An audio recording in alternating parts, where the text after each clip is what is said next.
candidates to replace Marco Silva, who have had several meetings with the board. It's understood the Cottagers have been advancing in talks with Alvaro Arbeloa, who spent the second half of last season in charge of Real Madrid. But in an interview with club media, Khan has suggested that there is no frontrunner for the job at this stage. However, he said that two candidates have met with the board several times. Sticking in football, and Rangers and RB Salzburg have completed a deal for Danny Roll to join the Austrian Bundesliga outfit. The 37-year-old will depart despite insisting he was committed to the summer rebuild at the Ibrox club. Also in football, and midfielder Bernardo Silva has joined Real Madrid on a 2-year deal, linking up with manager Jose Mourinho. Silva left Man City at the end of last season, bringing an end to a trophy-laden 9-year spell. Also in football, and Hull could face points deductions in the Premier League in the upcoming season. The Tigers have an overspend of about £6 million on their profit and sustainability calculation. Under the English Football League rules, that could lead to a 6-point penalty. Cycling now, and Belgium's Wout van Aert is set to miss next month's Tour de France with an elbow injury. The 31-year-old is a key rider of his team Visma alongside four-time Grand Tour winner Jonas Vingegaard. Van Aert suffered the injury after falling in training before last week's Tour of Rhone Alpes stage in France, and an infection developed in his elbow. Moving on to rugby union now, and Max Ojoma and Noah Kalouri will have the chance to press their case for test starts after being named in the England backline to take on a France 15 in a non-cap match in Van on Friday. Centre Ojoma scored a try and was named player of the match in the win over Argentina in November, but he's not played for his country since. 19-year-old Kalouri, who has spelled out his ambition to make his England debut this summer, topped the Prem Gallagher's season try-scoring charts and dominated opponents aerially in a sensational breakout season with Saracens. Cricket now, and day one of the second test of the Oval between New Zealand and England is finally poised after the opening day. New Zealand were put into bat after England won the toss, and they reached 291 for 7 at the close of play. Tom Blundell made the highest score of the day. He made 51. As for England, where their top bowler was Sonny Baker making his debut, he took 2 for 63, and Jacob Bethel picked up 2 cheap wickets late on, as he had figures of 2 for 8 from his 5 overs. Archer, Fisher and Tongue all took 1 wicket. And finally, now finishing with a couple of stories in tennis, and British number 5 Arthur Ferry has kept the home hopes alive at the Queen's Championships as he's moved into the quarter-finals after beating Adrian Manarino. The world number 140 has reached his first ATP Tour quarter-final with a 7-6, 6-4 victory over the veteran Frenchman. And finally in tennis, and British stalwart Dan Evans will have to go through qualifying to make the main draw of the men's singles at Wimbledon after missing out on a wild card. The 36-year-old, who announced last week that he would end his tennis career after the Grand Slam, had hoped to receive one of the 8 singles wildcards to guarantee an emotional final appearance at his home Grand Slam. However, the final remaining places were awarded to British pair Harry Wendelken and Felix Gill on Wednesday. That's for now. We'll have more later. Here are your latest sporting headlines. I'm James Mason. We'll begin in football, and Fulham Vice Chair and Director of Football Operations Tony Khan says there are currently 2 standout candidates to replace Marco Silva, who have had several meetings with the board. It's understood the Cottagers have been advancing in talks with Alvaro Arbeloa, who spent the second half of last season in charge of Real Madrid. But in an interview with club media, Khan has suggested that there is no frontrunner for the job at this stage. However, he said that 2 candidates have met with the board several times. Sticking in football, and Rangers and RB Salzburg have completed a deal for Danny Roll to join the Austrian Bundesliga outfit. The 37-year-old will depart despite insisting he was committed to the summer rebuild at the Ibrox club. Also in football, and midfielder Bernardo Silva has joined Real Madrid on a 2-year deal, linking up with manager Jose Mourinho. Silva left Man City at the end of last season, bringing an end to a trophy-laden 9-year spell. Also in football, and Hull could face points deductions in the Premier League in the upcoming season. The Tigers have an overspend of about £6 million on their profit and sustainability calculation. Under the English Football League rules, that could lead to a 6-point penalty. Cycling now, and Belgium's Wout van Aert is set to miss next month's Tour de France with an elbow injury. The 31-year-old is a key rider of his team Visma alongside four-time Grand Tour winner Jonas Vingegaard. Van Aert suffered the injury after falling in training before last week's Tour of Rhone Alpes stage in France, and an infection developed in his elbow. Moving on to rugby union now, and Max Ojoma and Noah Kalouri will have the chance to press their case for test starts after being named in the England backline to take on a France 15 in a non-cap match in Van on Friday. Centre Ajoma scored a try and was named player of the match in the win over Argentina in November, but he's not played for his country since. 19-year-old Kalori, who has spelled out his ambition to make his England debut this summer, topped the Prem Gallagher's season try-scoring charts and dominated opponents airily in a sensational breakout season with Saracens. Cricket now, and day one of the second test of the Oval between New Zealand and England is finally poised after the opening day. New Zealand were put into bat after England won the toss and they reached 291 for 7 at the close of play. Tom Blundell made the highest score of the day. He made 51. As for England, where their top bowler was Sonny Baker making his debut, he took 2 for 63, and Jacob Bethell picked up 2 cheap wickets late on as he had figures of 2 for 8 from his 5 overs. Archer, Fisher and Tongue all took 1 wicket. And finally, now finishing with a couple of stories in tennis, and British number 5 Arthur Ferry has kept the home hopes alive at the Queen's Championships as he's moved into the quarter-finals after beating Adrian Manarino.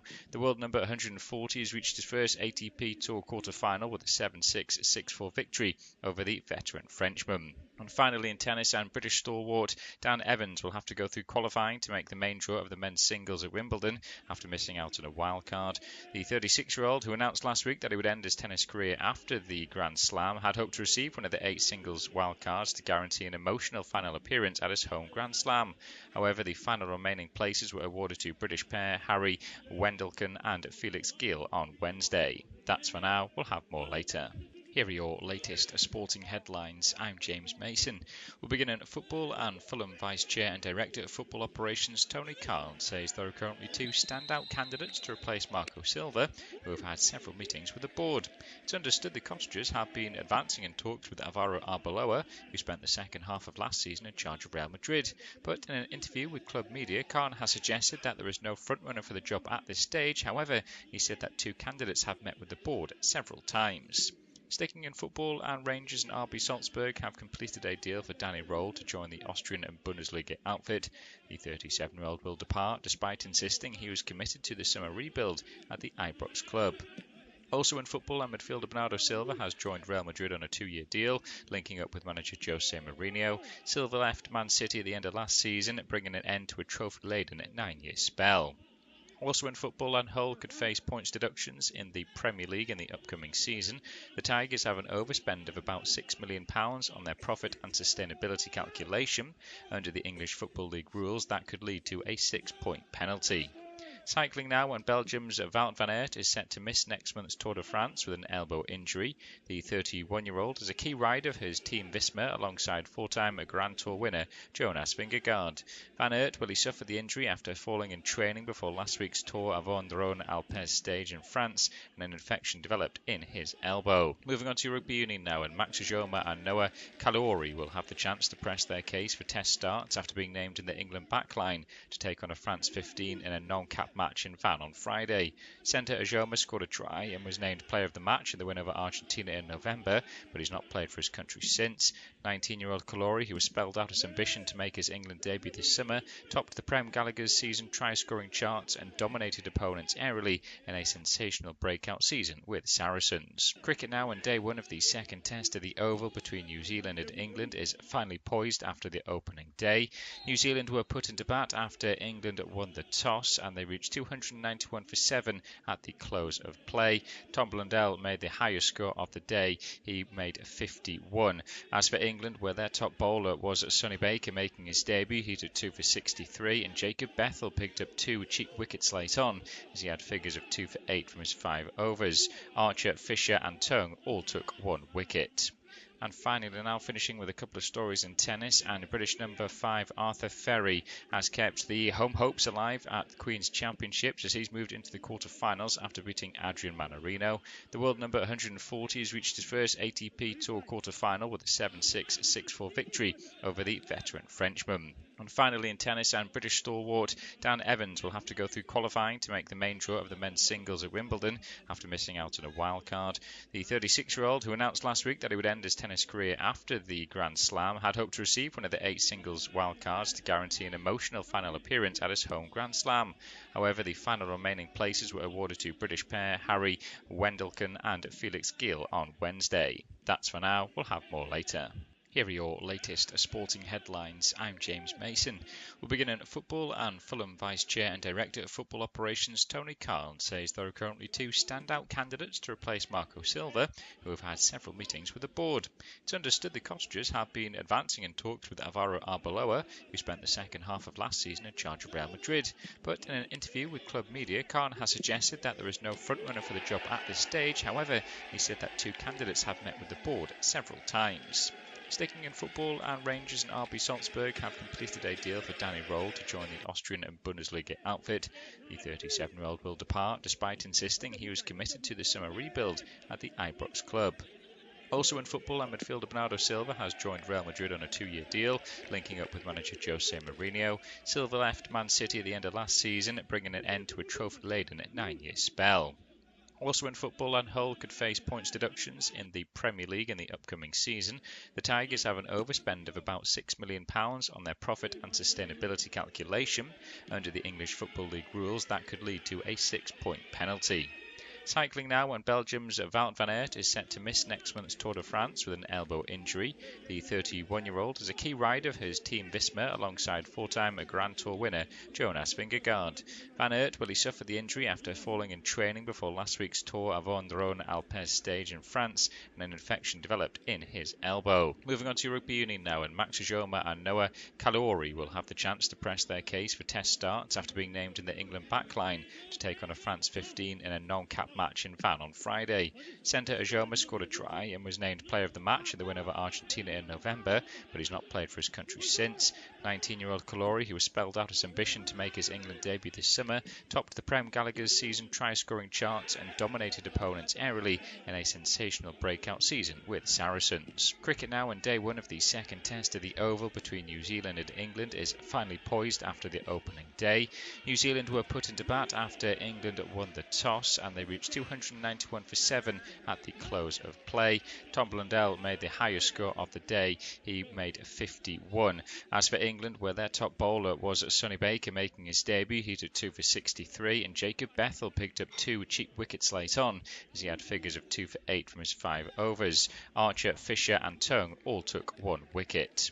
And finally, now finishing with a couple of stories in tennis, and British number 5 Arthur Ferry has kept the home hopes alive at the Queen's Championships as he's moved into the quarter-finals after beating Adrian Manarino.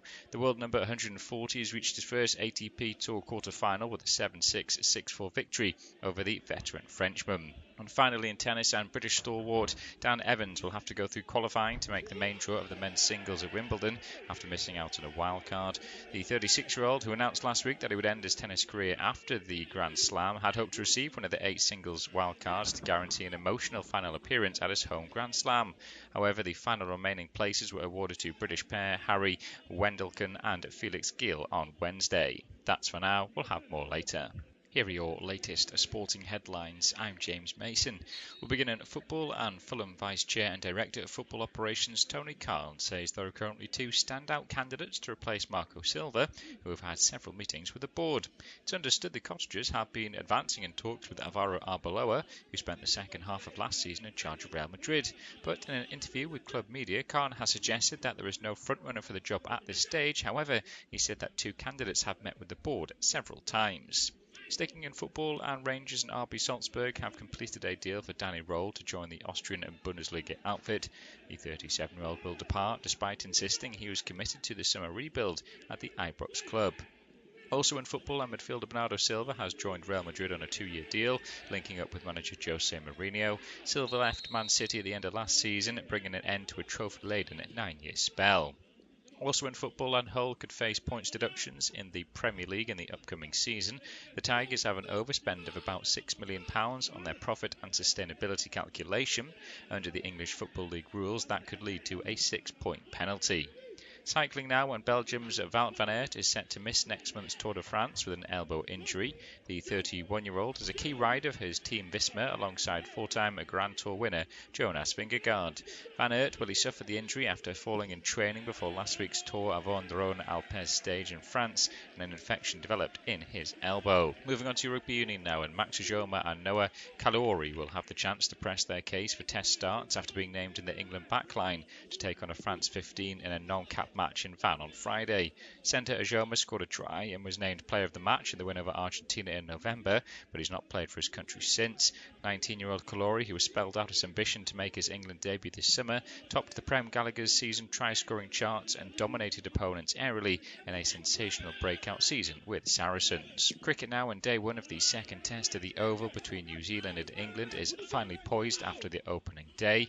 New Zealand were put into bat after England won the toss, and they reached 291 for 7 at the close of play. Tom Blundell made the highest score of the day. He made 51. As for England, where their top bowler was Sonny Baker making his debut, he took 2 for 63, and Jacob Bethel picked up 2 cheap wickets late on, as he had figures of 2 for 8 from his 5 overs. Archer, Fisher and Tongue all took 1 wicket.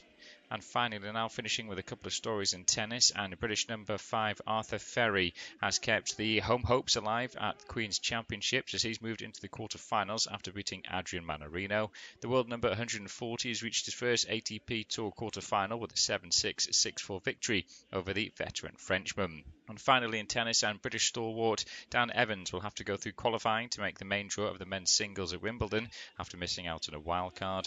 The 36-year-old, who announced last week that he would end his tennis career after the Grand Slam, had hoped to receive one of the 8 singles wildcards to guarantee an emotional final appearance at his home Grand Slam. However, the final remaining places were awarded to British pair Harry Wendelken and Felix Gill on Wednesday. That's for now. We'll have more later. Here are your latest sporting headlines. I'm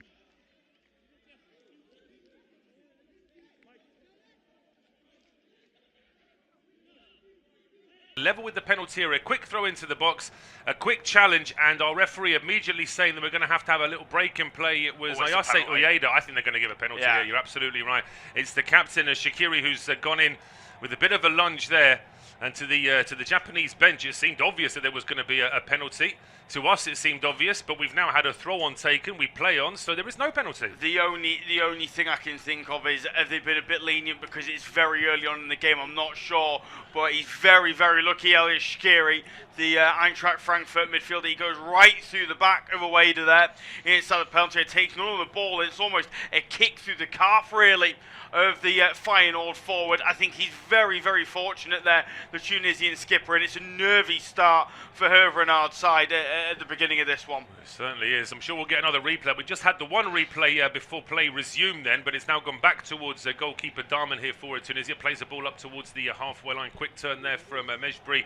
He gets blocked. Just to remind you, it is Darman in goal for Tunisia. Rekir, Taubi and Bron as the back three. Then it's Valery, Shaqiri, Mejbri and Abdi as the four in midfield, with Sad, Tukneti and Slimane as the attacking three for Japan. It is Suzuki in goal with Tomiyasu, Itakura and Ito as the three at the back. Doan, Sano, Kamada and Nakamura make up the four in midfield, with Junior, Ito, Tanaka and Ueda making up the attacking three. And this is the first time that Tunisia have got forward. Mejbri at the edge of the area turns and goes for goal as well, and that is not too far away. It was always just a little bit too high from when he hit it, but it was certainly dipping at the end. Yeah, well, they were on the receiving end of two absolute belters from Yassine Ayari in their opening game. Tunisia looking for one themselves early on. I tell you what, he's not far away at all there, Hannibal Mejbri. That's a great effort from the Burnley midfielder. He certainly had Suzuki scrambling. As you said, it was always looking like it was going to go high and wide from the moment he struck it, but the fact it came that close to finding the back of the net shows his quality early on in this one, and it's warning signs for the Japanese that they cannot allow players like Hannibal Mejbri that space in and around the penalty area, because it will cause issues. Well, here come Japan now pushing forward down the right. That's a great ball from Ito towards the edge of the area. Tanaka turns and he's got Nakamura on the left-hand side. He's into the box, across the 6-yard box now, plays one in. It's a great chance, and Japan take the lead inside 3.5 minutes, and it's tucked in by Daichi Kamada. The Crystal Palace man is delighted. A lot of Japan fans behind that goal as well, but they've been promising this since the first minute. Yeah, absolute delight for Japan and Daichi Kamada. It's a brilliant start for the Asian side. We said that they were going to have to set the pace, and they certainly have done, going from back to front. A brilliant move from the back line, moving the ball forward quickly through the space. Tunisia were poor in transition against Sweden, and they've continued in that poor form despite the new manager. That's a lovely ball in behind, and it's Kamada simply can't miss inside the 6-yard box. No, he can't. Once that overload comes in on the left-hand side, there's just too many players there for Tunisia to deal with. And as that ball comes across from Nakamura, I'm just wondering whether or not it might actually come off a Tunisia player last. The Tunisian players are appealing for a foul. I'm not sure they're going to get anything from the referee there. It was just too quick across that 6-yard box, and it does actually go off the heel of Kamada in the end. And I don't see anything that's going to save Tunisia there. No, I don't either. He was very, very fortunate to get given a goal in the first game against the Netherlands. Daichi Kamada obviously got the equaliser that almost just hit him off the back. On this occasion, maybe a little bit more convincing. He's in the right place at the right time. But as you can see, Hajime Moriyasu, the Japan manager, saying that they've got to stay switched on. They've got the early goal that they were looking for. But at this level, if you switch off, the opposition will punish you.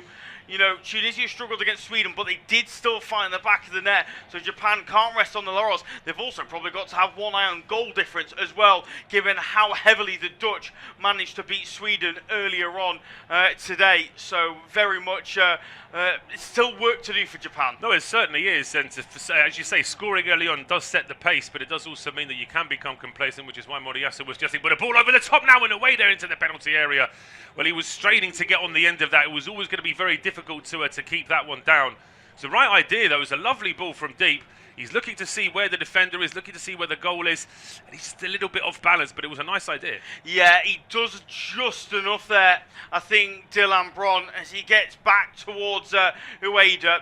It doesn't quite cross the line and give away a penalty, but he does just enough to knock the forward off balance and out of his stride pattern and cause him to take that effort off balance. But it's good movement from the fine old man to get in behind and get wrong side of the defender. He started brightly, the 27-year-old. Japan has started brightly, and for Tunisia, they have to settle into this game quickly because, as we saw against Sweden, it could get ugly. Well, it could get ugly. I mean, I would say there's probably about 4 or 5 players in the 11 for Tunisia that haven't even touched the ball yet. Meanwhile, Japan have already taken the lead, and they're comfortable in possession here with Tomiyasu now down the right-hand side, forward towards Doman. His back heel doesn't quite reach its target of Junya Ito. It's been one back, and now here is the chance for Tugnetti. He gets blocked on the halfway line, and Japan back in possession now with Kamada pushing a ball forward down the right-hand side into the penalty area. Goes Ito. That's a good challenge there, though, from Bron, just stopping that attack in its tracks. And now here comes Tunisia, but immediately just an overload of Japanese players on that right-hand side. The ball does get away from Abdi, plays it forward. A challenge there, though, from Sano, and straight away the ball down the right-hand side has been blocked off on this occasion. Put out a play there by Rekia, but Tunisia just can't get hold of the ball at the moment. No, they can't. I mean, Japan have started with some pace. You know, they were a little bit slow at times against the Netherlands, but this evening they've been very quick onto the ball. The pressing has been fantastic. The quick passing has been superb. And at the minute, Tunisia can't keep up with them, whether it's a lack of quality on the ball and unable to deal with the press of those in dark blue, or whether it's just the lack of defensive shape, which you can understand given the fact that they're under new management mid-tournament.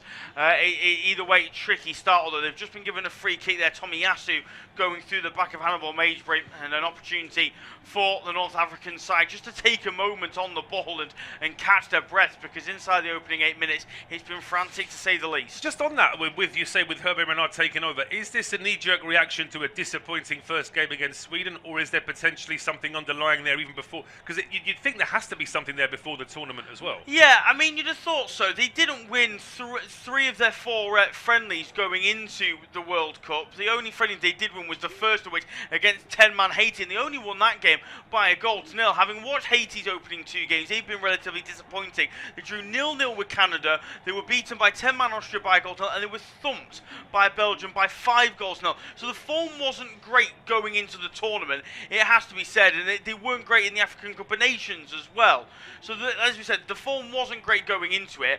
maybe a sense of panic a little bit, feeling that actually they could quite easily get embarrassed because they lost 5-1 to the worst team in the group. I'll break off. Here's a chance. Oh, it's a great chance. It must be 2-0. What a challenge that is inside the 6-yard box. Absolutely great work there from Dylan Bron. He keeps Tunisia in this game because Japan were a whisker away from taking a 2-0 lead. It was a ball down the right-hand side, a bouncing ball that should never have got through towards Ayase Ueda in the first place. He absolutely does. I think it was Taubi there inside the 6-yard box. But what a challenge that is from Bron. Yeah, he's Monstar Talbot, who's done by the bounce, isn't he? And Hervé Renard is absolutely furious with his centre-half. But Dylan Bron does brilliantly well to get back and put the challenge in. Because, as you said, Kamada was there to almost certainly tap in to make it 2. Junya Ito now with the corner kick. Lifts one in from the left-hand side. Good punch away there from Darman. Loose ball over on the right-hand side. It's fired by Ueda. Takes a deflection. Oh, it's just about saved by the keeper. He just about gets his body to it. I think the goalkeeper himself has literally hit the post, but he avoids a second goal there for Japan, only just. Yeah, only just. I mean, he's having a look at his defenders, Eamon Darman, asking what on earth is going on, because they're all over the place at the minute. Tunisia, Japan now, for the second occasion inside 30 seconds, have come mightily close to making it 2-0. He actually saves it, and then there's an attempt to, it's a double save almost. Great challenge. Yeah, it's almost a De Gea style slide there from Darman.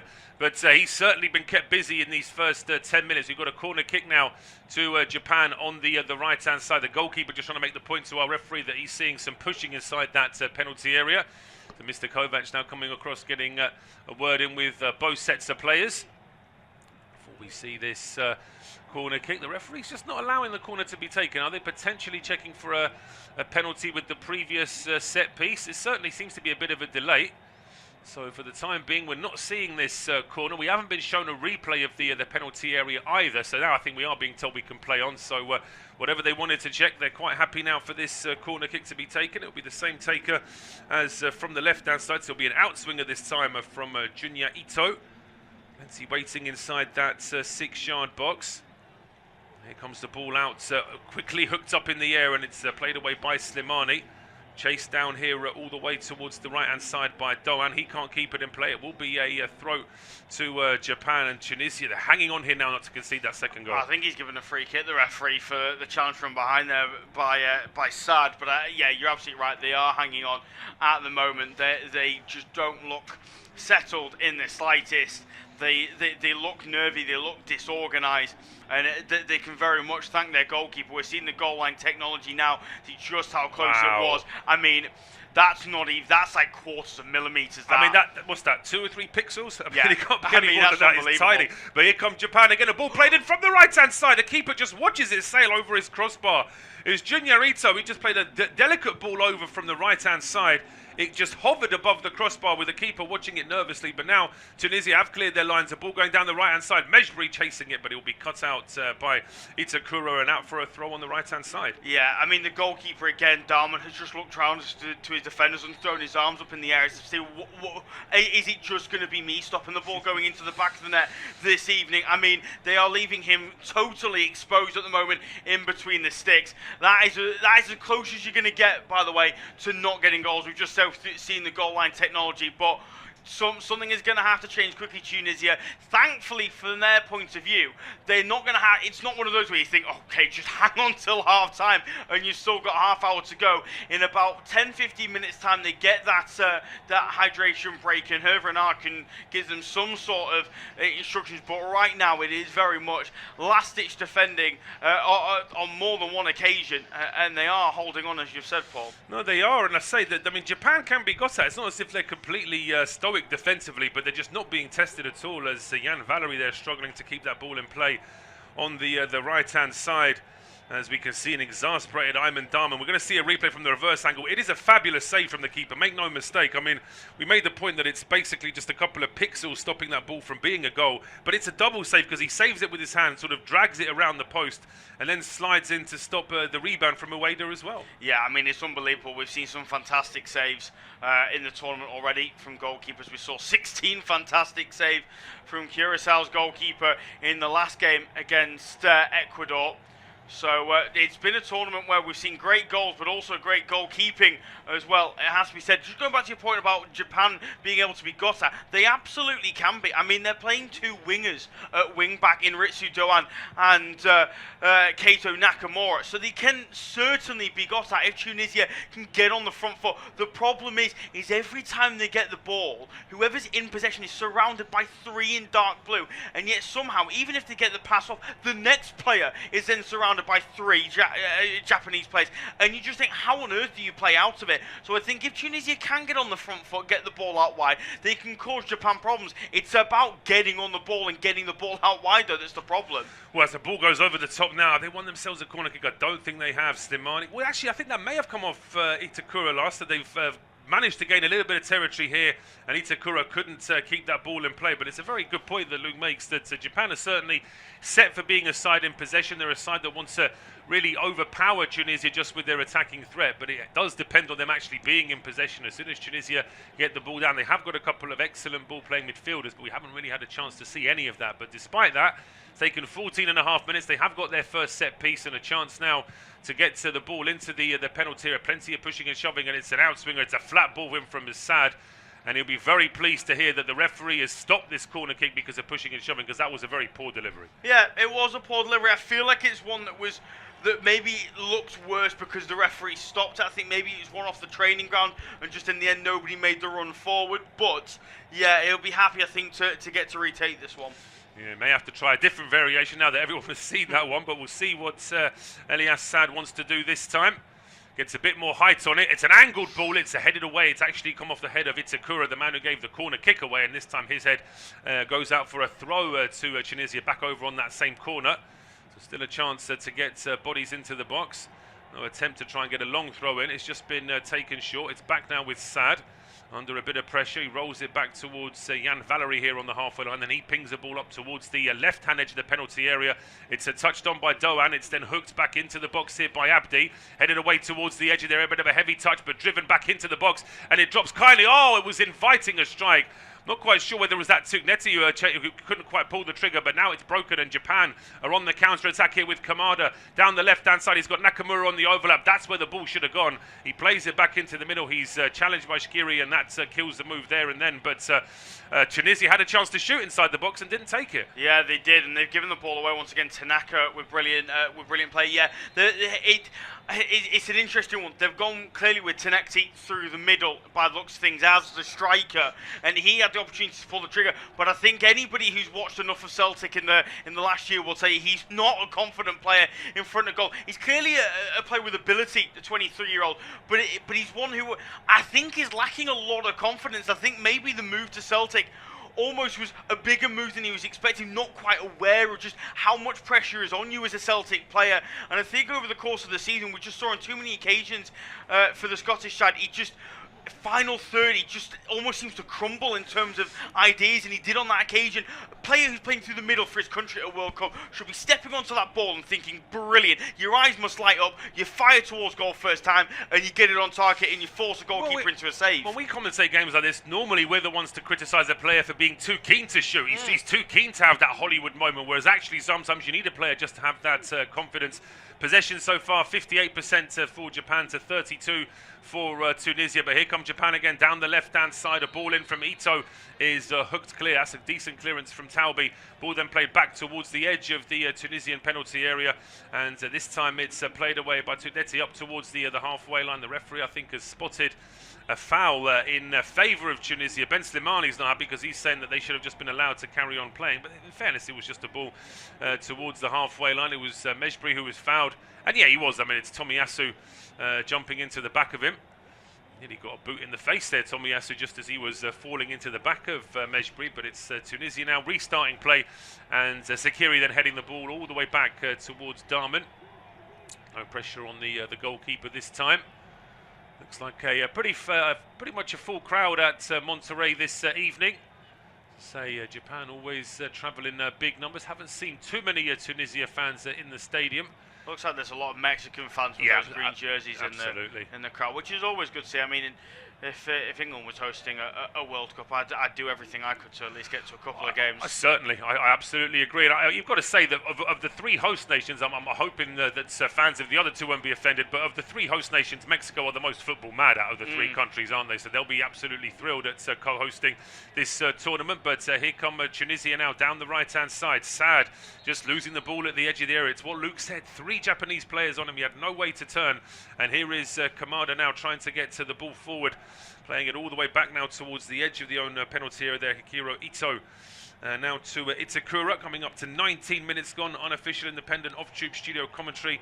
Tunisia 0, Japan 1, and it's absolutely a deserved scoreline. Japan certainly making the better impression at the start of this game. Tunisia just starting to find their feet a little bit more, but you just get the feeling that if Japan wanted to, they really could try and put Tunisia to task, because here comes Nakamura down the left, playing it back to Kamada. Now it's with Hiroki Ito, long ball to the edge of the area. There's going to be a foul, I think, in favour of the goalkeeper there, as it's actually Junior Ito, one Ito playing it to the other. But I think actually after all that, Junior Ito might have hurt himself as well, but the referee's just decided he's impeded the keeper too much. Yeah, it's one of those where the goalkeeper's led with his knee as he leaps into the air, as you're taught to as a young goalkeeper, and he's just caught Junior Ito as he goes up. It's going to be a painful one for the 33-year-old, but I think the correct decision. In the end, he did jump into the goalkeeper. Just seeing a replay from the ref cam of the Daichi Kamada opener. I mean, he doesn't have a great view of it. The referee, it has to be said, he won't have known who it came off of last. But that's one of those where maybe the ref cam on that occasion is not the best, but we've seen some brilliant angles of some fantastic goals so far in the World Cup. Oh, yes, absolutely, yeah. It's quite weird to sort of see. I suppose referees and police officers, there is a similarity, and I suppose it is a little bit like seeing a police officer wearing his body cam. But yeah, you're absolutely right. Some of the views as the ball's been looping into the net and stuff has been absolutely fantastic. As Hervé Renard, well, he's a permanent fixture. He's been involved with the last few World Cups, hasn't he, with various nations. And he's certainly getting some instructions out to his players. I wouldn't be looking forward to that hydration break if I was one of the Tunisian 11. Because it seems like Hervé Renard is going to have to try and rewrite the entire script in those couple of minutes, because his side are just not making an impression on Japan attacking-wise at all. No, they're certainly not. They're not playing really with an out-and-out striker. They haven't really, in my eyes, got any sort of creative spark. I mean, I like Anis Ben Slimani as a player at Norwich, but he is often surrounded by arguably more more technical players, and therefore they can use his sort of box crashing ability to really affect games, whereas they don't really have that sort of real technician in the midfield at Tunisia. Breakovers, that's almost a chance. Play through and behind Ueda, trying to link up with Junior Ito over on the far side, but the ball will just bounce through to goalkeeper Darman. But yeah, Renard doesn't look happy. I get the feeling he thinks his game plan isn't being acted out by Tunisia. It was always going to be a difficult game, particularly coming into this one with a new manager after a 5-1 thumping against Sweden. But it clearly something has annoyed the French manager, who at this level is very, very accomplished. He's been a fixture of international football for an awfully long time now. He certainly has, and I think what will frustrate him the most is there just seems to be a bit of a lack of urgency about Tunisia. As I say, you can be outclassed by an opposition, and in World Cups you often get mismatches in terms of the two teams, but you can't say that Tunisia are sort of tearing up the turf to really get back into this game. They're sort of being a little bit tentative. There may be a nervousness there. We saw with Tugnetti with the nervousness about not having a shot, and the fact that we're even mentioning that, I mean, that was barely half a chance, and that's as close as Tunisia have got really to getting anywhere near scoring. As the ball now played back towards Zayon Suzuki. He was certainly kept a lot busier in that game against the Netherlands. The goalkeeper has been pretty much jobless in this game so far. And the ball now just played out towards Ito. I'm expecting that we're going to have a hydration break the next time the ball goes out of play, as Japan just slowly but surely getting this ball away from their own penalty area. It's with Itakura. Back to Itakura again, looking for options. Tanaka is actually playing in a deeper role to what I had him down on paper. Maybe that he's just got a slightly freer role here, the Leeds United man. So over towards Ito now on the left-hand side. And this is the kind of possession that's going to really frustrate Hervé Renard, because his side just can't do anything. Yeah, no, they can't. I think this was to be expected. I think Japan want to control the ball when they can, settle into the game as best as possible. And that's exactly what they've done since taking the lead. Yes, they'll try and play with high energy when they've got the opportunity, but there's no point expending that energy when there isn't the chance to come forward and open up the opposition. So they've done very, very well in that case. It's not the hottest evening in Monterrey tonight. I think it's just over 20 degrees, but from what I could tell on Google, it's I think 89% humidity. So it's not roasting, but it's certainly humid, which can make it very, very difficult. Absolutely, very close indeed, but we are getting that hydration break now. The players are making their way over to the half. And just like the British broadcasters that don't go to an ad break, we won't be going to an ad break either, so we're going to remain here. And it's an impressive stadium, of course, looking at the Mexican stadiums for this tournament. Yeah, Azteca, of course, is the one that always springs to mind, but they have very impressive venue, this one in Monterrey. And looking at the media centre there just above the main stand, looking full of journalists. They would have been impressed with what Japan did at the start of this game, but Hervé Renard is almost like he's just trying to get that moment where he can get all of his players together and try and get something out of them, because they need a spark from somewhere. Yeah, they do. I like this approach from the Tunisia manager, just sort of calming things down. Like, we've been very vocal on the sideline, but I think now, when it's this hydration break, when it's a chance for players to catch their breath, there's no point barking orders and being too over the top. It's calm your side down, maybe look towards a different approach. At the end of the day, we talk about this hydration break as maybe like a tactical timeout for the two managers. It's worth remembering, it is only, 2 or 3 minutes that they stop the game for, and it's mostly used by players to cool themselves down. So, there's not a huge amount either manager can do, but it does give an opportunity for Renard to maybe make a couple of odd tweaks here or there, and it gives us an opportunity to see replays of what's gone on in the game so far. Mightily impressed by Japan once again, as I was against the Netherlands. They've only lost the 4 times since the end of 2023, which tells you just how impressive of a team they are. They lost to Croatia in that in the World Cup on penalties in Qatar. Had they not lost to Croatia, I feel like they could have gone a heck of a lot deeper in that tournament, and I think they could pose a real threat this time around. They could. I mean, they've been building up. As I say, I remember as a young kid going to see England play Japan in the mid-90s in a almost half or even 2/3 empty old Wembley Stadium. And they seemed like a team of players that you'd not heard of. There were hardly any Japanese playing in Europe. Then you fast forward to 2002 when they co-hosted, and they were already starting to build a team then. And now they are a very, very different outfit. They are a side that certainly have to be respected. One of the top Asian sides in the world football, that is for sure. And as we have now come to the end of the hydration break, we're at 26 minutes. It is Tunisia 0, Japan 1, and it will be Luke to take us through to half-time. Cheers, Paul. Thanks a lot. It's been a fascinating game so far, one that Japan are on top of, both performance-wise and scoreline-wise. Tunisia, though, has slowly but surely grown into the game. You'd say just about, to the point where they're not quite being ran ragged as they were towards the start of the game. But we are going to get restarted with the Japan throw-in over on the far side. Ritsu Doan of Eintracht Frankfurt will get us moving once again.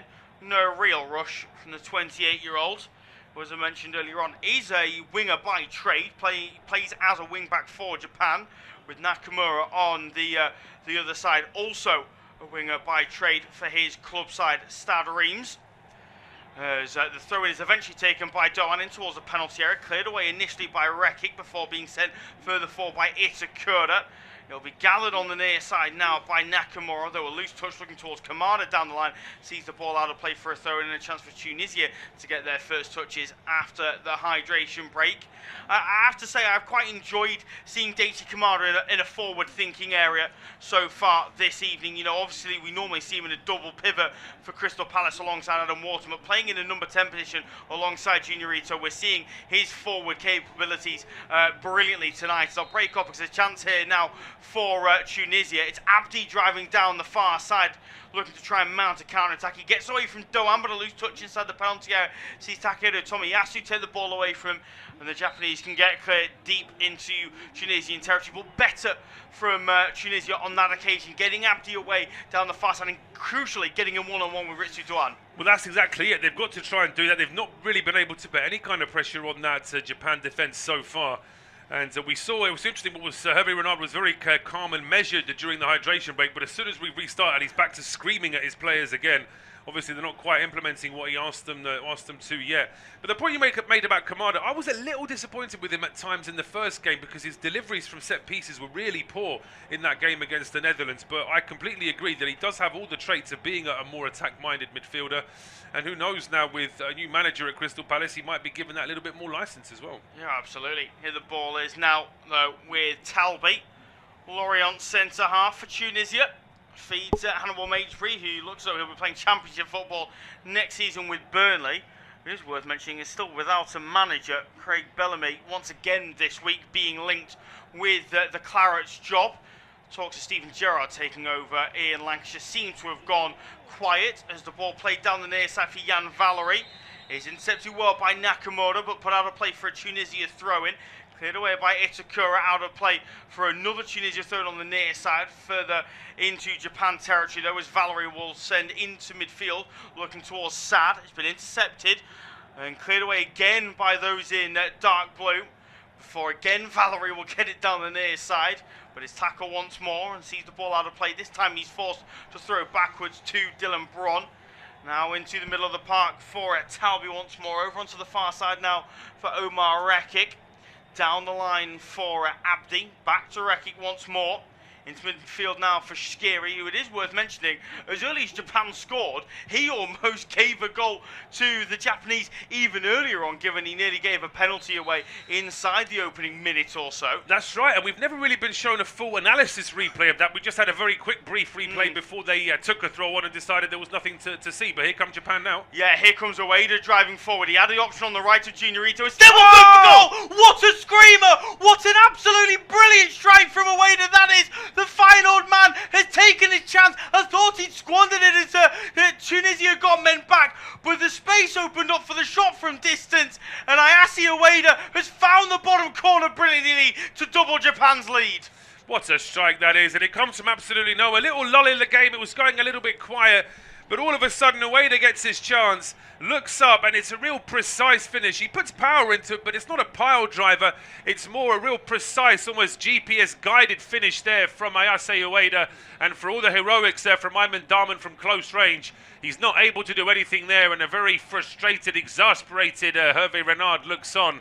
Want to see a replay of this just to see whether or not this is just a fabulous play from Ueda, or has potentially the goalkeeper got to take a bit of the blame here as well. I mean, the defenders once again do absolutely nothing. Ueda's got time to set himself, then feint, then set himself again. But when he puts his laces through it, it's a fabulous strike. The goalkeeper maybe could be reacting a little bit quicker. We'll see from the reverse angle as well. It's a bit of a nutmeg in the strike, but it's a wonderful hit. Yeah, it certainly is. A fantastic effort from Ayase Ueda. Took his chance in the final side after the sale of Santiago Jimenez last January. First full season as final starting number 9 this season. Got 26 goals in 38 appearances in all competitions for Feyenoord, and he's continued that fantastic form into the World Cup, and that is a brilliant strike to make it Tunisia 0, Japan 2, and all of a sudden all to do for Hervé Renard's side. If they fall to a second defeat in 2, they will be knocked out of this year's competition. And all of a sudden, that goal for Ueda really blows the group wide open. You look towards the goal difference swing that is needed. Japan get another couple against the struggling Tunisia side. They'll be level on goal difference with the Netherlands after their thumping of Sweden earlier on. But you've now got Asting San, Tunisia on 0 points and -6 goal difference. Sweden on 3 points and a 0 goal difference. Japan currently second on 4 points with a +2 goal difference. And Netherlands currently top on 4 points with a +4 goal difference. It makes that last game between Sweden and Tunisia absolutely crucial, because it'll be the head-to-heads that are looked at first. And if they're level, then of course they'll dip into the goal difference. But if those two sides, depending on what happens in that last game, and as I say, I haven't written Tunisia off completely in this game yet, but I've got to say, so far they haven't given me much proof to think they are going to be able to turn this game around. We do get some shots of some Tunisia fans there.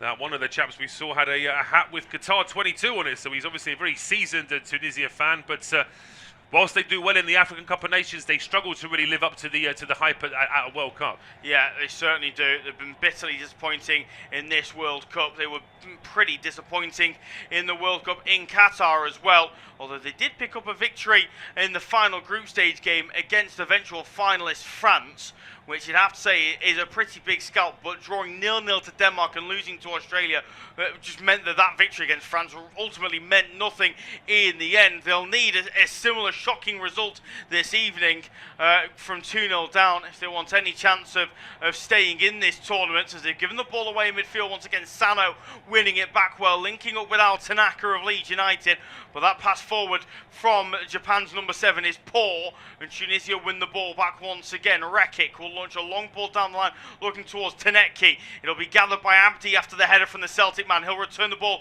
back to the number 26, trying to get away from Al Tanaka, but he does brilliantly well to get back the forward and win the ball back, and Japan can look to play out from the back. That's a lovely turn from Junior Ito over on the far side, brought down by Hannibal, and that'll be a free kick to the Japanese in midfield. And you just see the quality there of Japan off the ball superbly well. It's Tanaka who gives the ball away deep inside Tunisia territory, sees that their opposition are getting back on the counter-attack, and he runs not quite the length of the pitch, but not far off, and wins the ball back brilliantly off Sebastian Tanekti.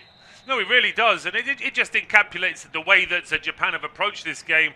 They felt from the start that they wanted to set the pace. They got the early goal, and they haven't really looked back. If anything, you could say that Tunisia haven't taken advantage of the fact that there was a spell of 10-15 minutes where Japan actually dropped off a little bit as well. Now they seem to be absolutely bang at it again, and you just fear for Hervé Renard's side, because you certainly wouldn't rule out Japan scoring again before the break. No, you certainly wouldn't. Here's how Tanaka once more in an attacking position, plays it onto the near side for Ito. That's Hiroki Ito. Now here it is with Deichi Kamada, drop deep to get involved in midfield before feeding Ritso Doan. Now down the line for Junior Ito, trying to turn away from Abdi and Rekic, but the Nice fullback does well to win it back and lay it off to Hannibal Maidbury. Hannibal, long ball over the top, looking towards Jan Valery. There's a chase on here between Valery and Nakamura. Nakamura holds it up well, wins the ball back, and will just lay it off to Zion Suzuki, who will launch long to put Tunisia back under some more pressure. The back three struggling to deal with an initially miscommunication between Braun and Ben Slimani. Eventually, though, the Norwich City midfielder will get clear, as that's a foul from Sano on Hannibal, and a free kick for Tunisia, I think just inside Japan territory. But this game all of a sudden now being played at very much a frantic pace after that second Japanese goal. Ben Slimani, ball fired onto the near side, is brought down well by Sheffield Wednesday's Jan Valery. Back now with Dylan Braun. Into the middle of the back three goes to Talby. Talby over onto the far side for Rekic. Down the line to Abdi. Abdi surrounded by two in dark blue. Was he then caught off there by Junior Ito? The referee says no and just signals for a goal kick. I think that's a little bit harsh there on Ali Abdi, because I thought he was away down the far side and he looked like he was held up.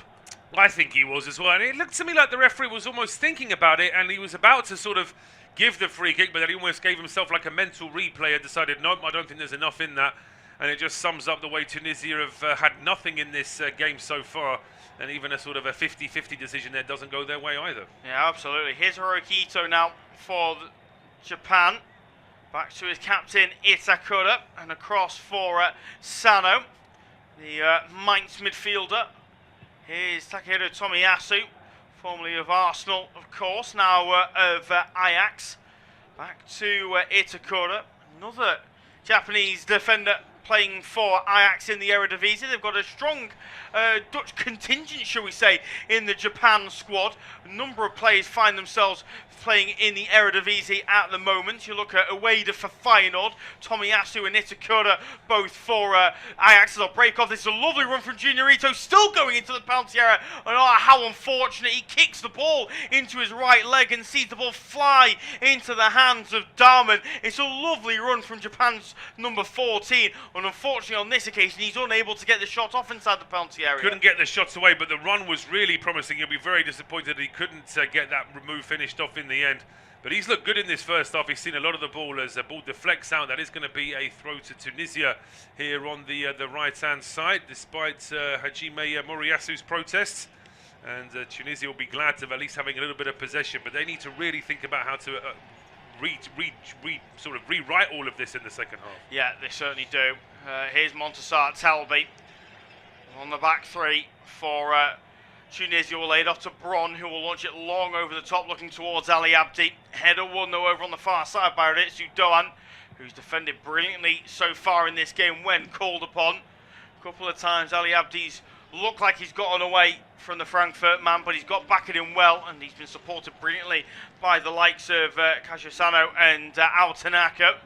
Here's Omar Reki though for Tunisia once more on the back three. Japan's press of Tunisia's back three seems to have tailed off in sort of the last 10 or 15 minutes or so. Understandably, the energy levels have been brilliantly high from Japan throughout this game, but they've got to remember that it is this game is almost certainly won. Isav's got to start moving towards the game against Sweden.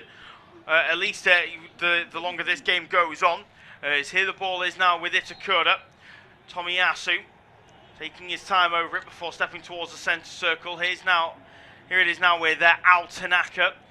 No pressure on the ball whatsoever from Tunisia. There hasn't been throughout this game, which I think has partly been their problem, to be honest. They've made it arguably too easy for Japan. You've at least got to test their ability to break through a press. As a long ball is sent over the top looking towards Ritsu Doan. He'll keep that in well up against Omar Reki. He wanted to send the early ball in, didn't have the options. Instead will lay it off to Junior Ito. That's a great ball to the back post. Oh, Kamada's touch lets him down, forces him backwards and allows the pressure to come in from Jan Valery, but he keeps the move going as he finds Ito. Here it is now with Altanaka.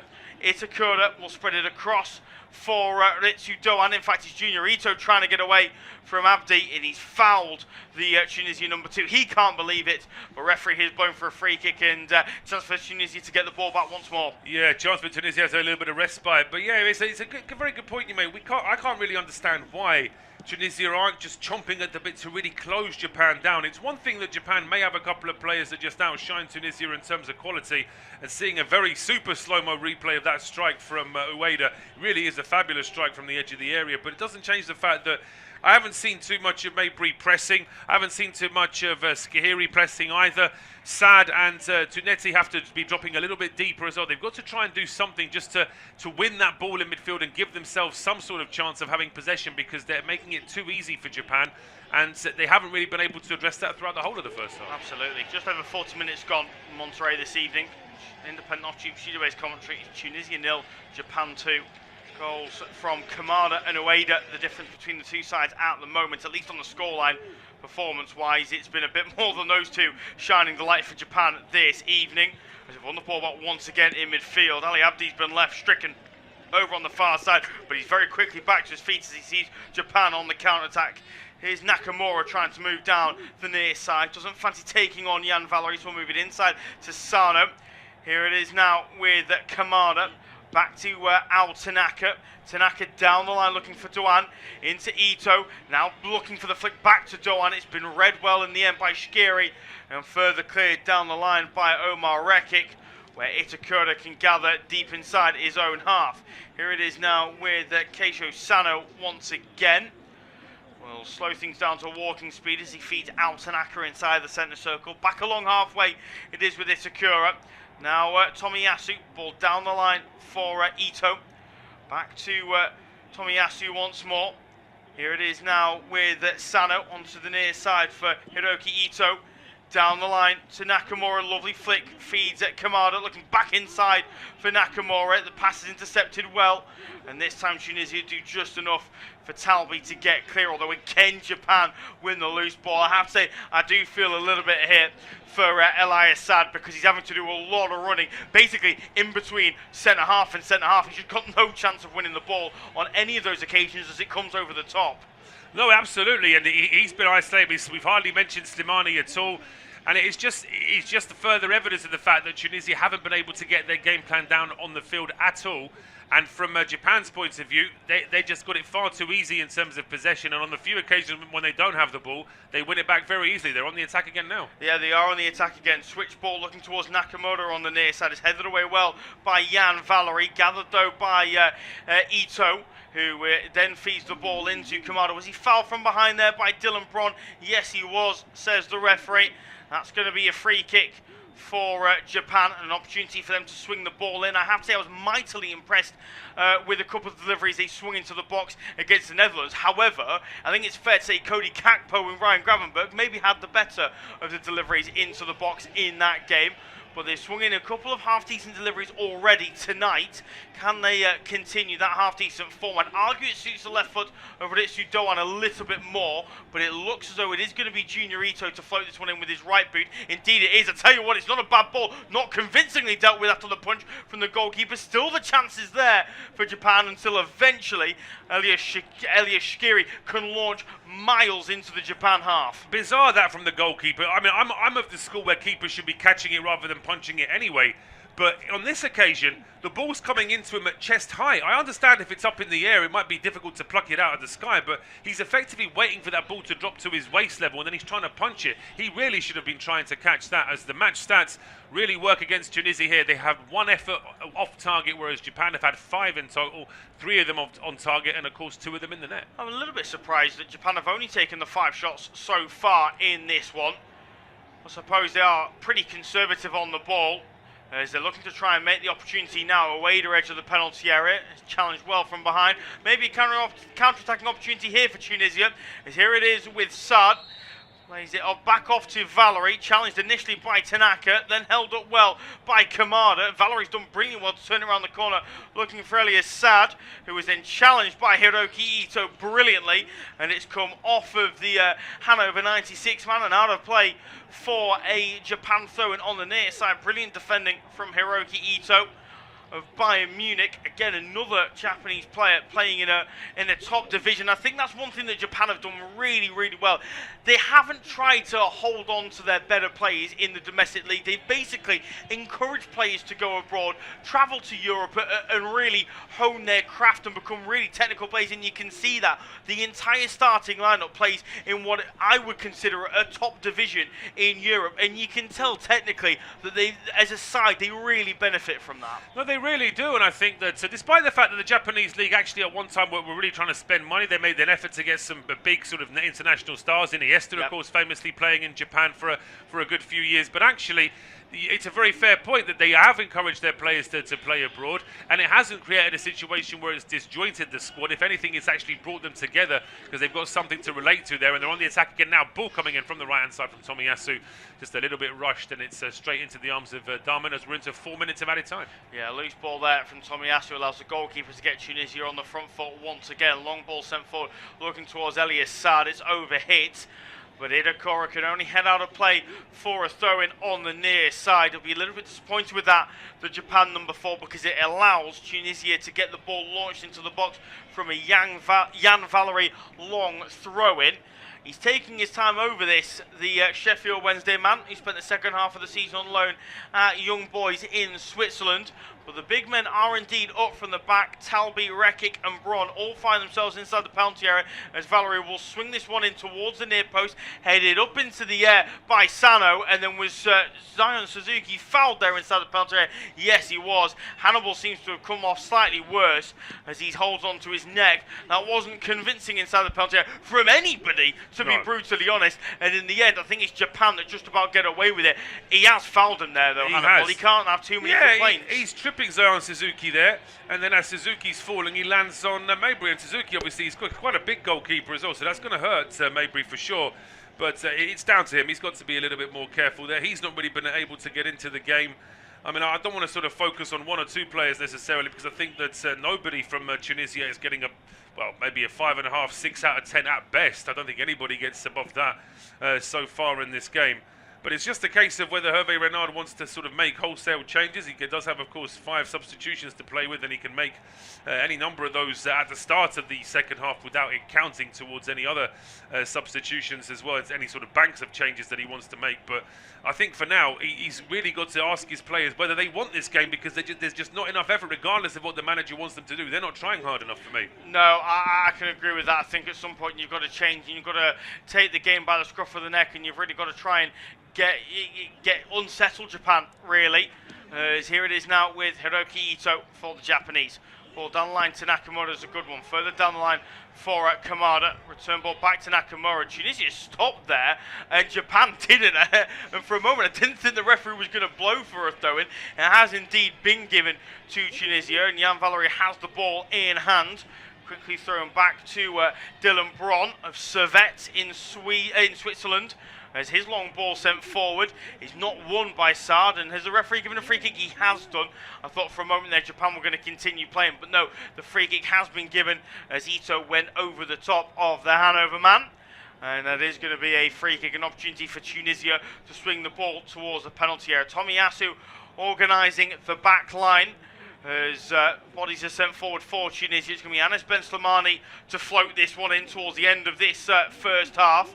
Norwich City man in towards the penalty area. Heads go up. It's Reki who will divert it towards goal, but it's straight into the hands of Zion Suzuki, who is almost playing in a home World Cup this summer. Zion Suzuki's got a really interesting past as Zion Suzuki, born in New Jersey to a Ghanaian father and a Japanese mother. He's very quickly moved to Japan from a young age, and I think that's probably why he's ended up representing the Japanese national side. But 23 years of age, playing for Parma over in Italy. He's been linked with a number of top European clubs in recent years. But there goes the half-time whistle. Fantastic first half for the Japanese. They got the goal scoring going inside 4 minutes through Daichi Kamada. And then after half hour, it was Ueda who was able to make it 2.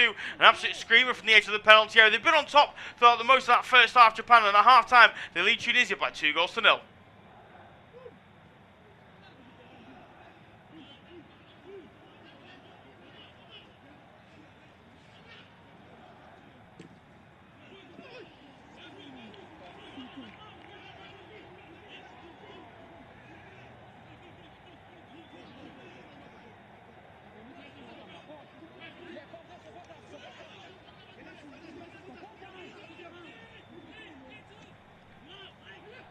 Half-time in Monterrey, where it's Tunisia 0, Japan 1, and it's absolutely the deserved scoreline. Japan taking the lead early on after a ball.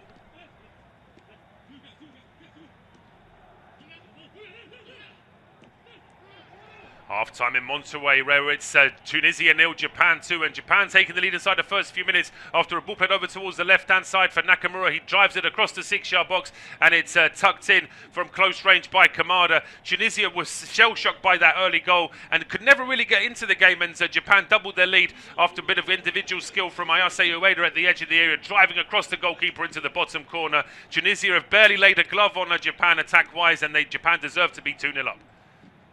Half-time in Monterrey, where it's Tunisia 0, Japan 2, and Japan taking the lead inside the first few minutes after a ball played over towards the left-hand side for Nakamura. He drives it across the 6-yard box, and it's tucked in from close range by Kamada. Tunisia was shell-shocked by that early goal and could never really get into the game, and Japan doubled their lead after a bit of individual skill from Ayase Ueda at the edge of the area, driving across the goalkeeper into the bottom corner. Tunisia have barely laid a glove on Japan attack-wise, and Japan deserve to be 2-0 up. Half-time in Monterrey, where it's Tunisia 0, Japan 2, and Japan taking the lead inside the first few minutes after a ball played over towards the left-hand side for Nakamura. He drives it across the 6-yard box, and it's tucked in from close range by Kamada. Tunisia was shell-shocked by that early goal and could never really get into the game, and Japan doubled their lead after a bit of individual skill from Ayase Ueda at the edge of the area, driving across the goalkeeper into the bottom corner. Tunisia have barely laid a glove on Japan attack-wise, and Japan deserve to be 2-0 up.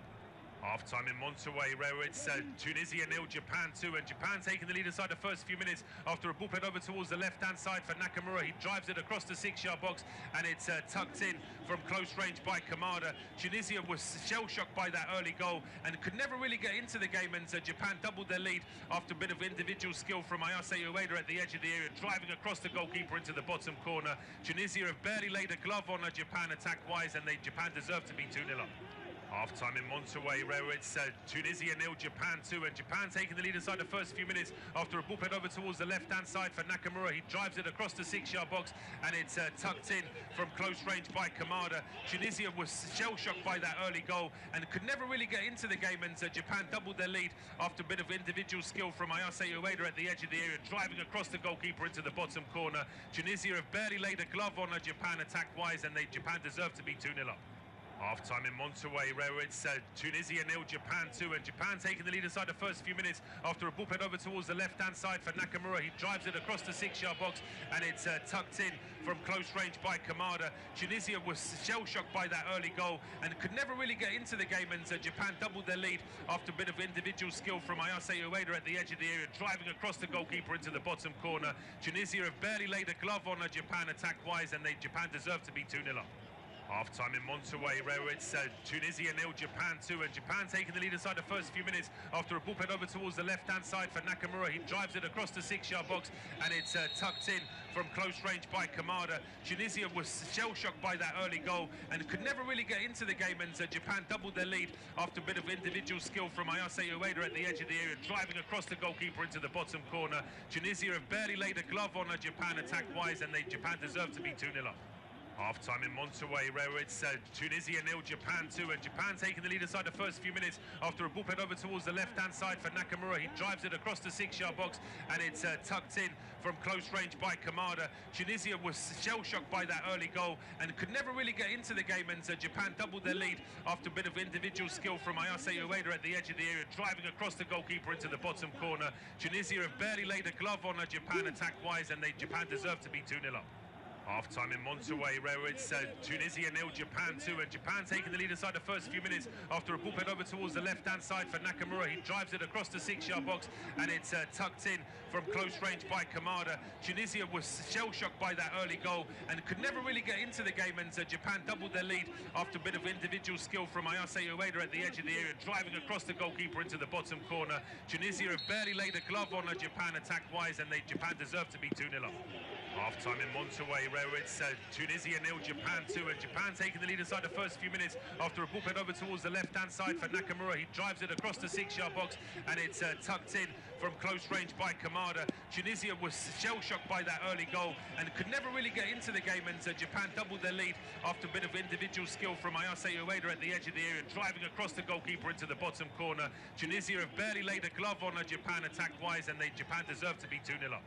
Half-time in Monterrey, where it's Tunisia 0, Japan 2, and Japan taking the lead inside the first few minutes after a ball head over towards the left-hand side for Nakamura. He drives it across the 6-yard box, and it's tucked in from close range by Kamada. Tunisia was shell-shocked by that early goal and could never really get into the game, and Japan doubled their lead after a bit of individual skill from Ayase Ueda at the edge of the area, driving across the goalkeeper into the bottom corner. Tunisia have barely laid a glove on Japan attack-wise, and Japan deserve to be 2-0 up. Half-time in Monterrey, where it's Tunisia 0, Japan 2, and Japan taking the lead inside the first few minutes after a ball head over towards the left-hand side for Nakamura. He drives it across the 6-yard box, and it's tucked in from close range by Kamada. Tunisia was shell-shocked by that early goal and could never really get into the game, and Japan doubled their lead after a bit of individual skill from Ayase Ueda at the edge of the area, driving across the goalkeeper into the bottom corner. Tunisia have barely laid a glove on Japan attack-wise, and Japan deserve to be 2-0 up. Half-time in Monterrey, where it's Tunisia 0, Japan 2, and Japan taking the lead inside the first few minutes after a ball head over towards the left-hand side for Nakamura. He drives it across the 6-yard box, and it's tucked in from close range by Kamada. Tunisia was shell-shocked by that early goal and could never really get into the game, and Japan doubled their lead after a bit of individual skill from Ayase Ueda at the edge of the area, driving across the goalkeeper into the bottom corner. Tunisia have barely laid a glove on Japan attack-wise, and Japan deserve to be 2-0 up. Half-time in Monterrey, where it's Tunisia 0, Japan 2, and Japan taking the lead inside the first few minutes after a ball head over towards the left-hand side for Nakamura. He drives it across the 6-yard box, and it's tucked in from close range by Kamada. Tunisia was shell-shocked by that early goal and could never really get into the game, and Japan doubled their lead after a bit of individual skill from Ayase Ueda at the edge of the area, driving across the goalkeeper into the bottom corner. Tunisia have barely laid a glove on Japan attack-wise, and Japan deserve to be 2-0 up. Half-time in Monterrey, where it's Tunisia 0, Japan 2, and Japan taking the lead inside the first few minutes after a ball played over towards the left-hand side for Nakamura. He drives it across the 6-yard box, and it's tucked in from close range by Kamada. Tunisia was shell-shocked by that early goal and could never really get into the game, and Japan doubled their lead after a bit of individual skill from Ayase Ueda at the edge of the area, driving across the goalkeeper into the bottom corner. Tunisia have barely laid a glove on Japan attack-wise, and Japan deserve to be 2-0 up. Half-time in Monterrey, where it's Tunisia 0, Japan 2, and Japan taking the lead inside the first few minutes after a ball played over towards the left-hand side for Nakamura. He drives it across the 6-yard box, and it's tucked in from close range by Kamada. Tunisia was shell-shocked by that early goal and could never really get into the game, and Japan doubled their lead after a bit of individual skill from Ayase Ueda at the edge of the area, driving across the goalkeeper into the bottom corner. Tunisia have barely laid a glove on Japan attack-wise, and Japan deserve to be 2-0 up. Half-time in Monterrey, where it's Tunisia 0, Japan 2, and Japan taking the lead inside the first few minutes after a ball played over towards the left-hand side for Nakamura. He drives it across the 6-yard box, and it's tucked in from close range by Kamada. Tunisia was shell-shocked by that early goal and could never really get into the game, and Japan doubled their lead after a bit of individual skill from Ayase Ueda at the edge of the area, driving across the goalkeeper into the bottom corner. Tunisia have barely laid a glove on Japan attack-wise, and Japan deserve to be 2-0 up. Half-time in Monterrey, where it's Tunisia 0, Japan 2, and Japan taking the lead inside the first few minutes after a ball played over towards the left-hand side for Nakamura. He drives it across the 6-yard box, and it's tucked in from close range by Kamada. Tunisia was shell-shocked by that early goal and could never really get into the game, and Japan doubled their lead after a bit of individual skill from Ayase Ueda at the edge of the area, driving across the goalkeeper into the bottom corner. Tunisia have barely laid a glove on Japan attack-wise, and Japan deserve to be 2-0 up.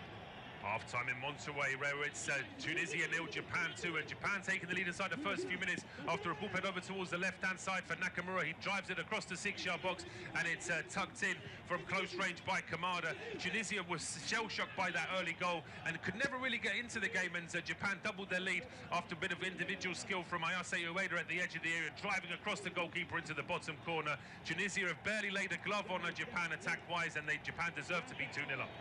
Half-time in Monterrey, where it's Tunisia 0, Japan 2, and Japan taking the lead inside the first few minutes after a ball played over towards the left-hand side for Nakamura. He drives it across the 6-yard box, and it's tucked in from close range by Kamada. Tunisia was shell-shocked by that early goal and could never really get into the game, and Japan doubled their lead after a bit of individual skill from Ayase Ueda at the edge of the area, driving across the goalkeeper into the bottom corner. Tunisia have barely laid a glove on Japan attack-wise, and Japan deserve to be 2-0 up.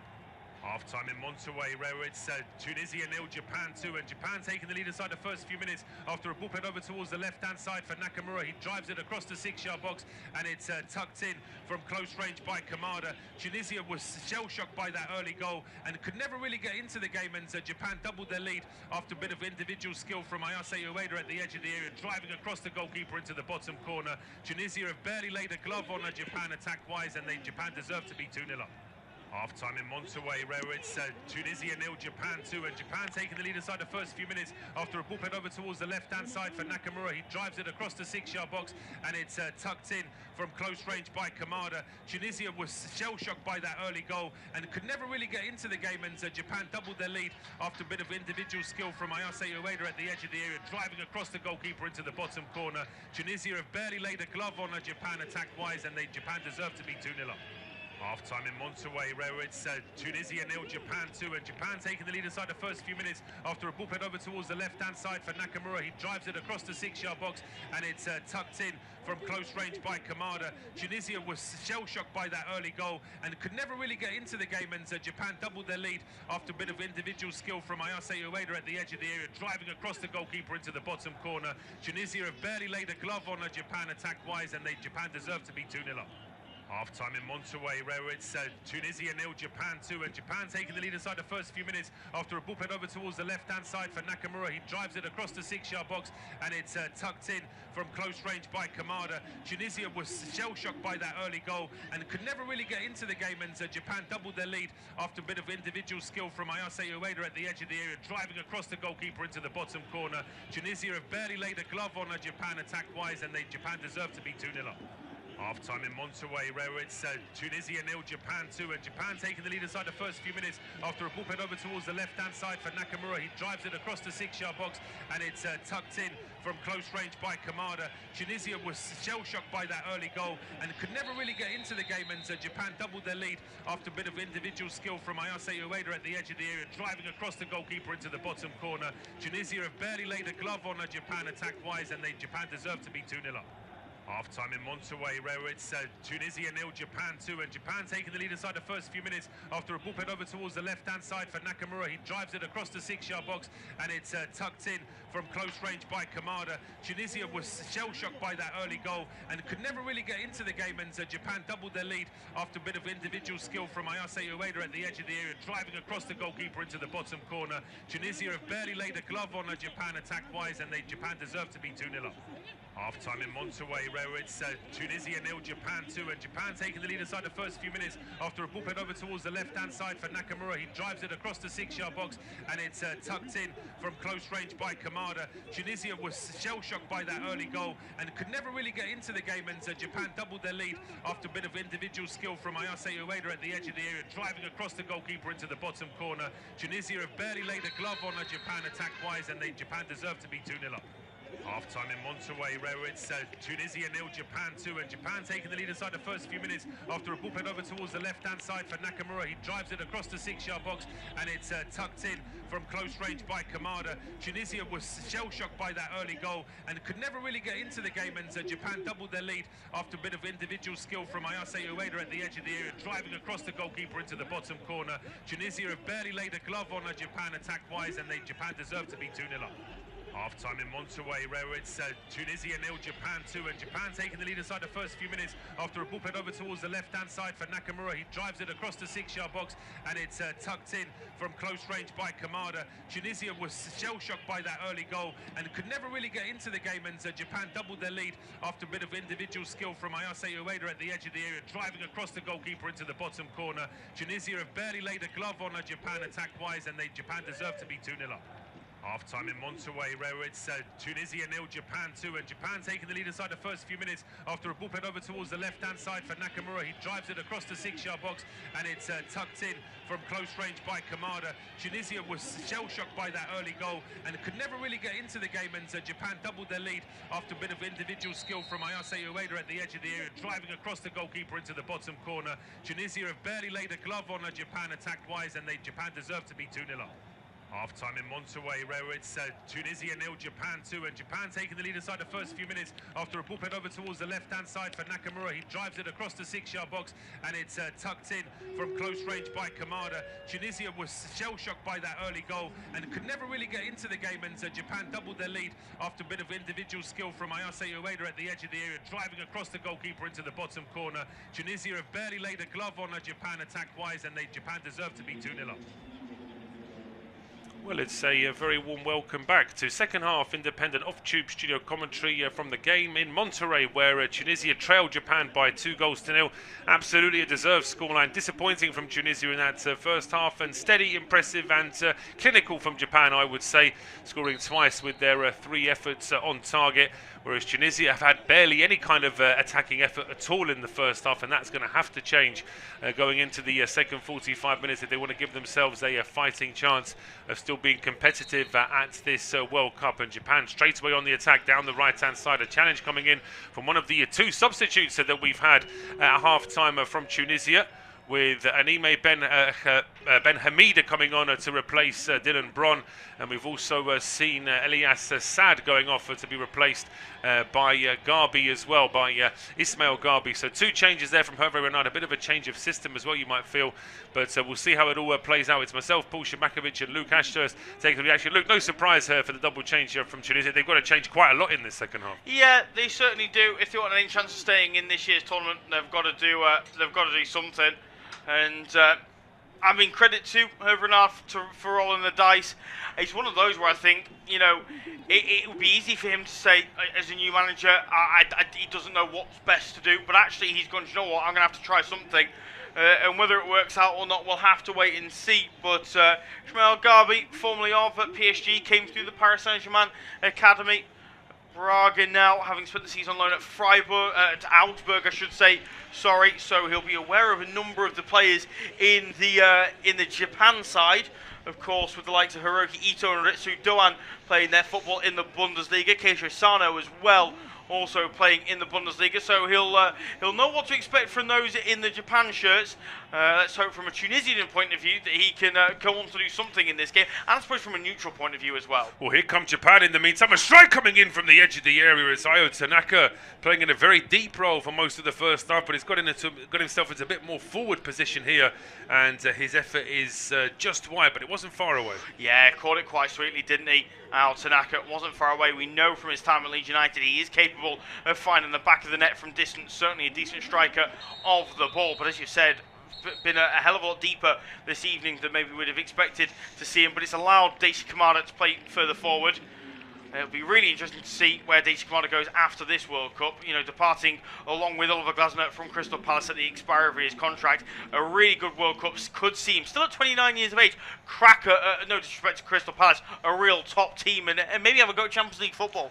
Absolutely, as the ball now played back towards the halfway line. Japan in possession here inside the first. We just to remind you very quickly, it is Darman in goal for Tunisia. Back three of Reikir, Taubi, and now Ben Hamida, who's come on to replace Brom. But I'll break off from that because here come Japan. The ball played towards the edge of the area has been cleared away. Then it's Valerie, Skiri, Mabry, and Abdi in midfield with Garbi, who's come on to replace Sad alongside Tukneti and Slimani as the attacking three. No change for Japan, so it is Suzuki in goal with the back three of Tomiyasu, Itakura, and Hiroki Ito. Then it's four in midfield, Doan, Sano, Kamada, and Nakamura, with Junya, Ito, Tanaka, and Ueda as the attacking three. Tunisia in possession in midfield, ball played forward, nice touch on there from Mabry in towards Garbi. He turns away from trouble, plays it back towards this left-hand side. Slimani now over towards Mabry. There's an overlap here on the right-hand side from Valerie into the penalty area. Strike coming in. Oh, it's a great chance that Mabry has missed it.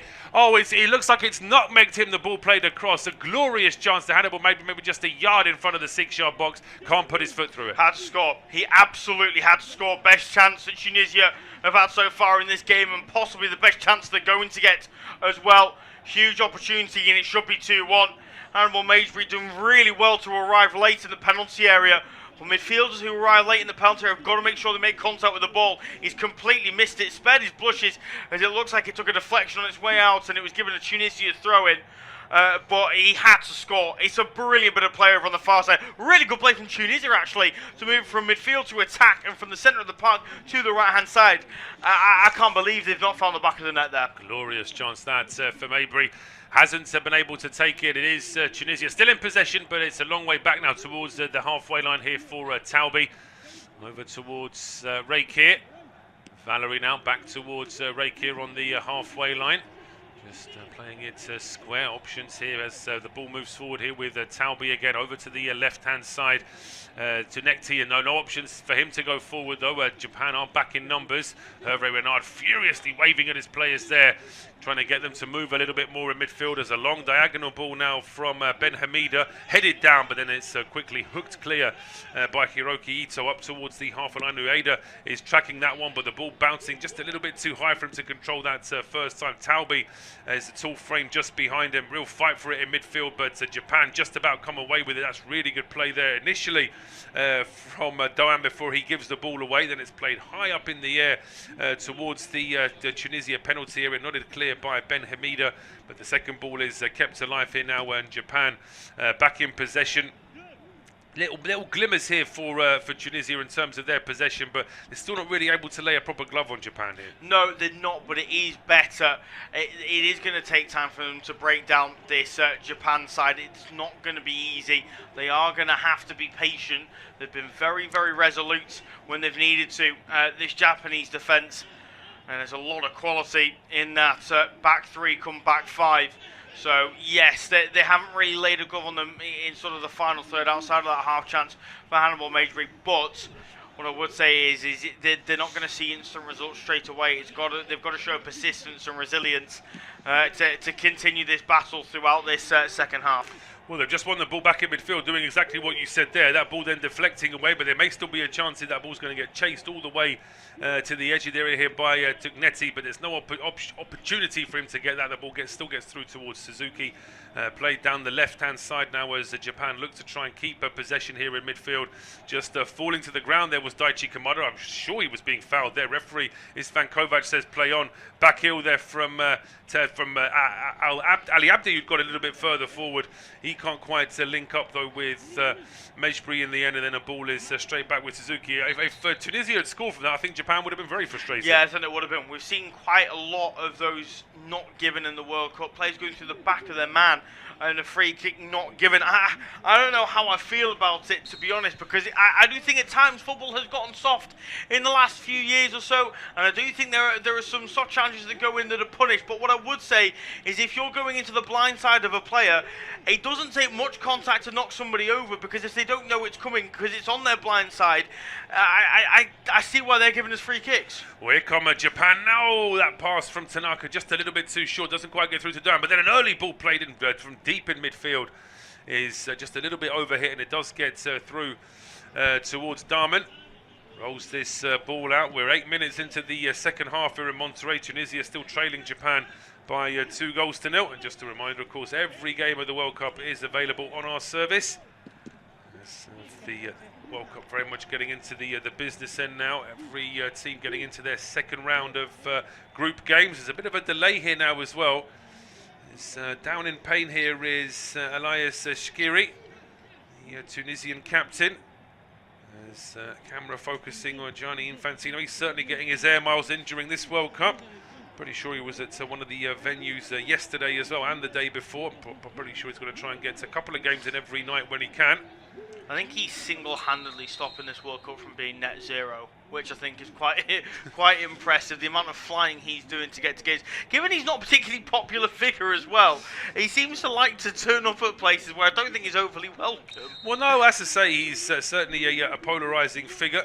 But of course, the net zero challenge for the World Cup is going to be made a lot more difficult considering you've got stadiums that have got air conditioning, never mind certain rooms or vehicles. But yeah, we're certainly from Infantino's point of view, I think he'd be very pleased that the football is now doing the talking.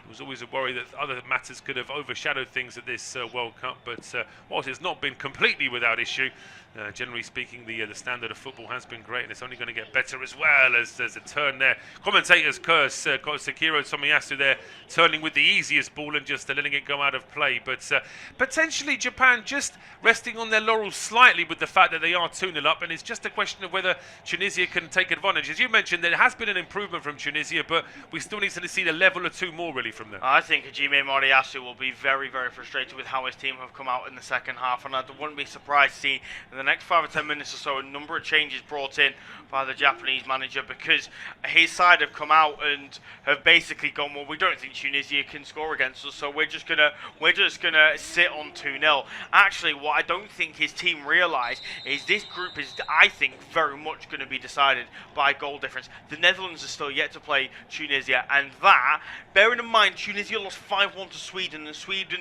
have then gone on to lose 5-1 to the Netherlands, that will tell you that the Netherlands could absolutely pummel Tunisia if they're up for it. So I think Japan have got to look at this and go, they've got to try and match the Dutch in some way or another if they want any hope of topping the group.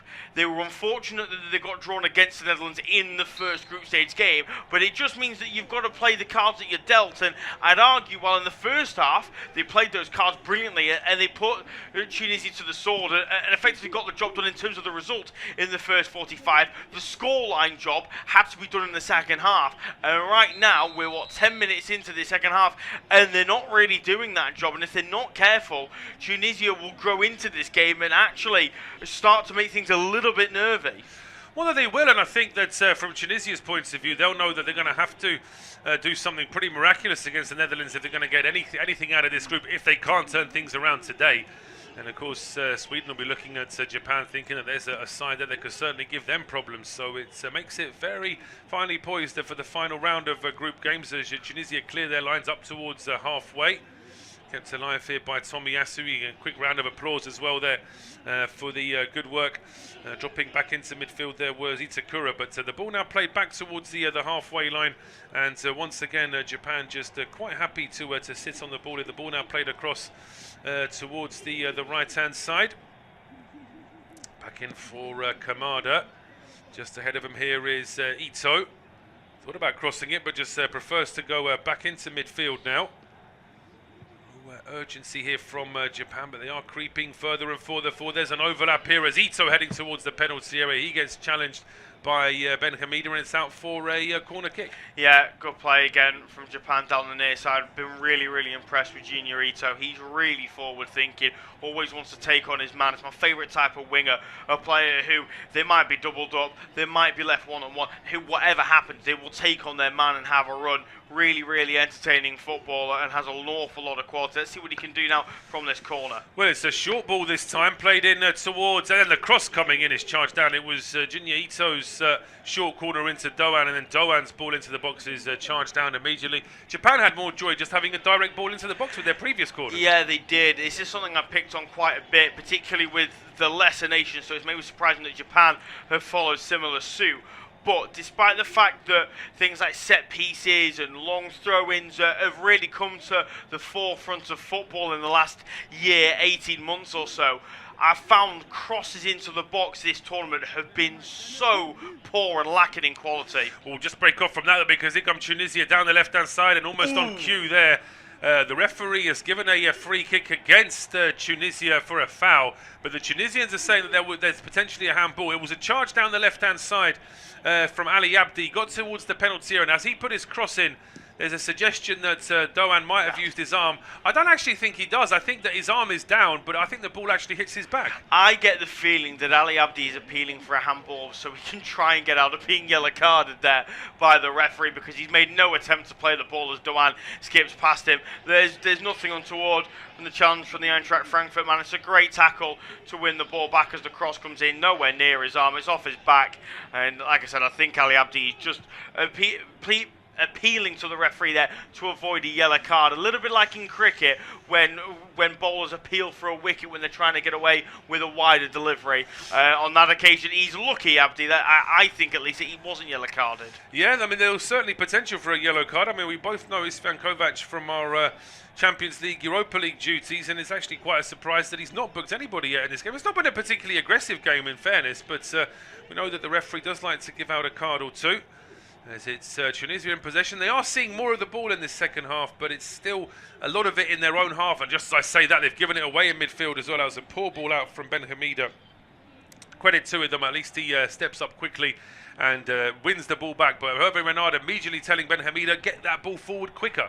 Yeah, he wants a bit more urgency, doesn't he? He knows the stakes. With half hour left to play in this one, he knows that his side have got to be more forward thinking. Then they've been better in this second half, but it was hard for them to be worse.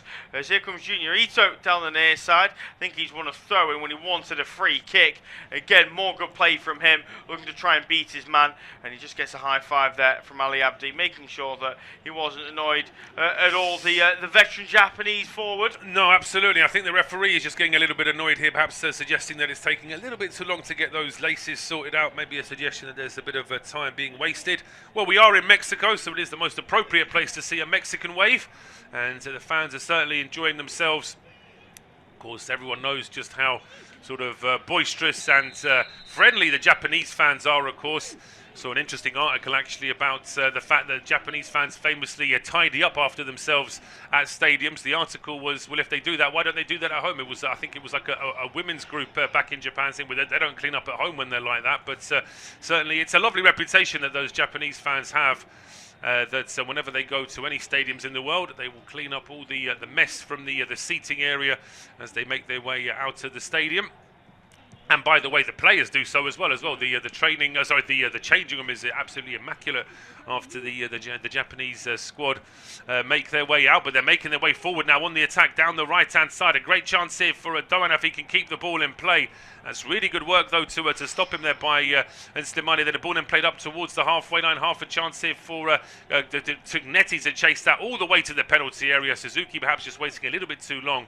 but in the end it gets a decent clearance and that ball is back in midfield. Yeah, really good play from Tunisia on that occasion. Doan coming forward at some pace, lays the ball off to Ito, who almost gets a run at Ali Abdi, but the ball is taken away from him brilliantly, and then Abdi does well to skip away from the Genk man and create the space before launching it long.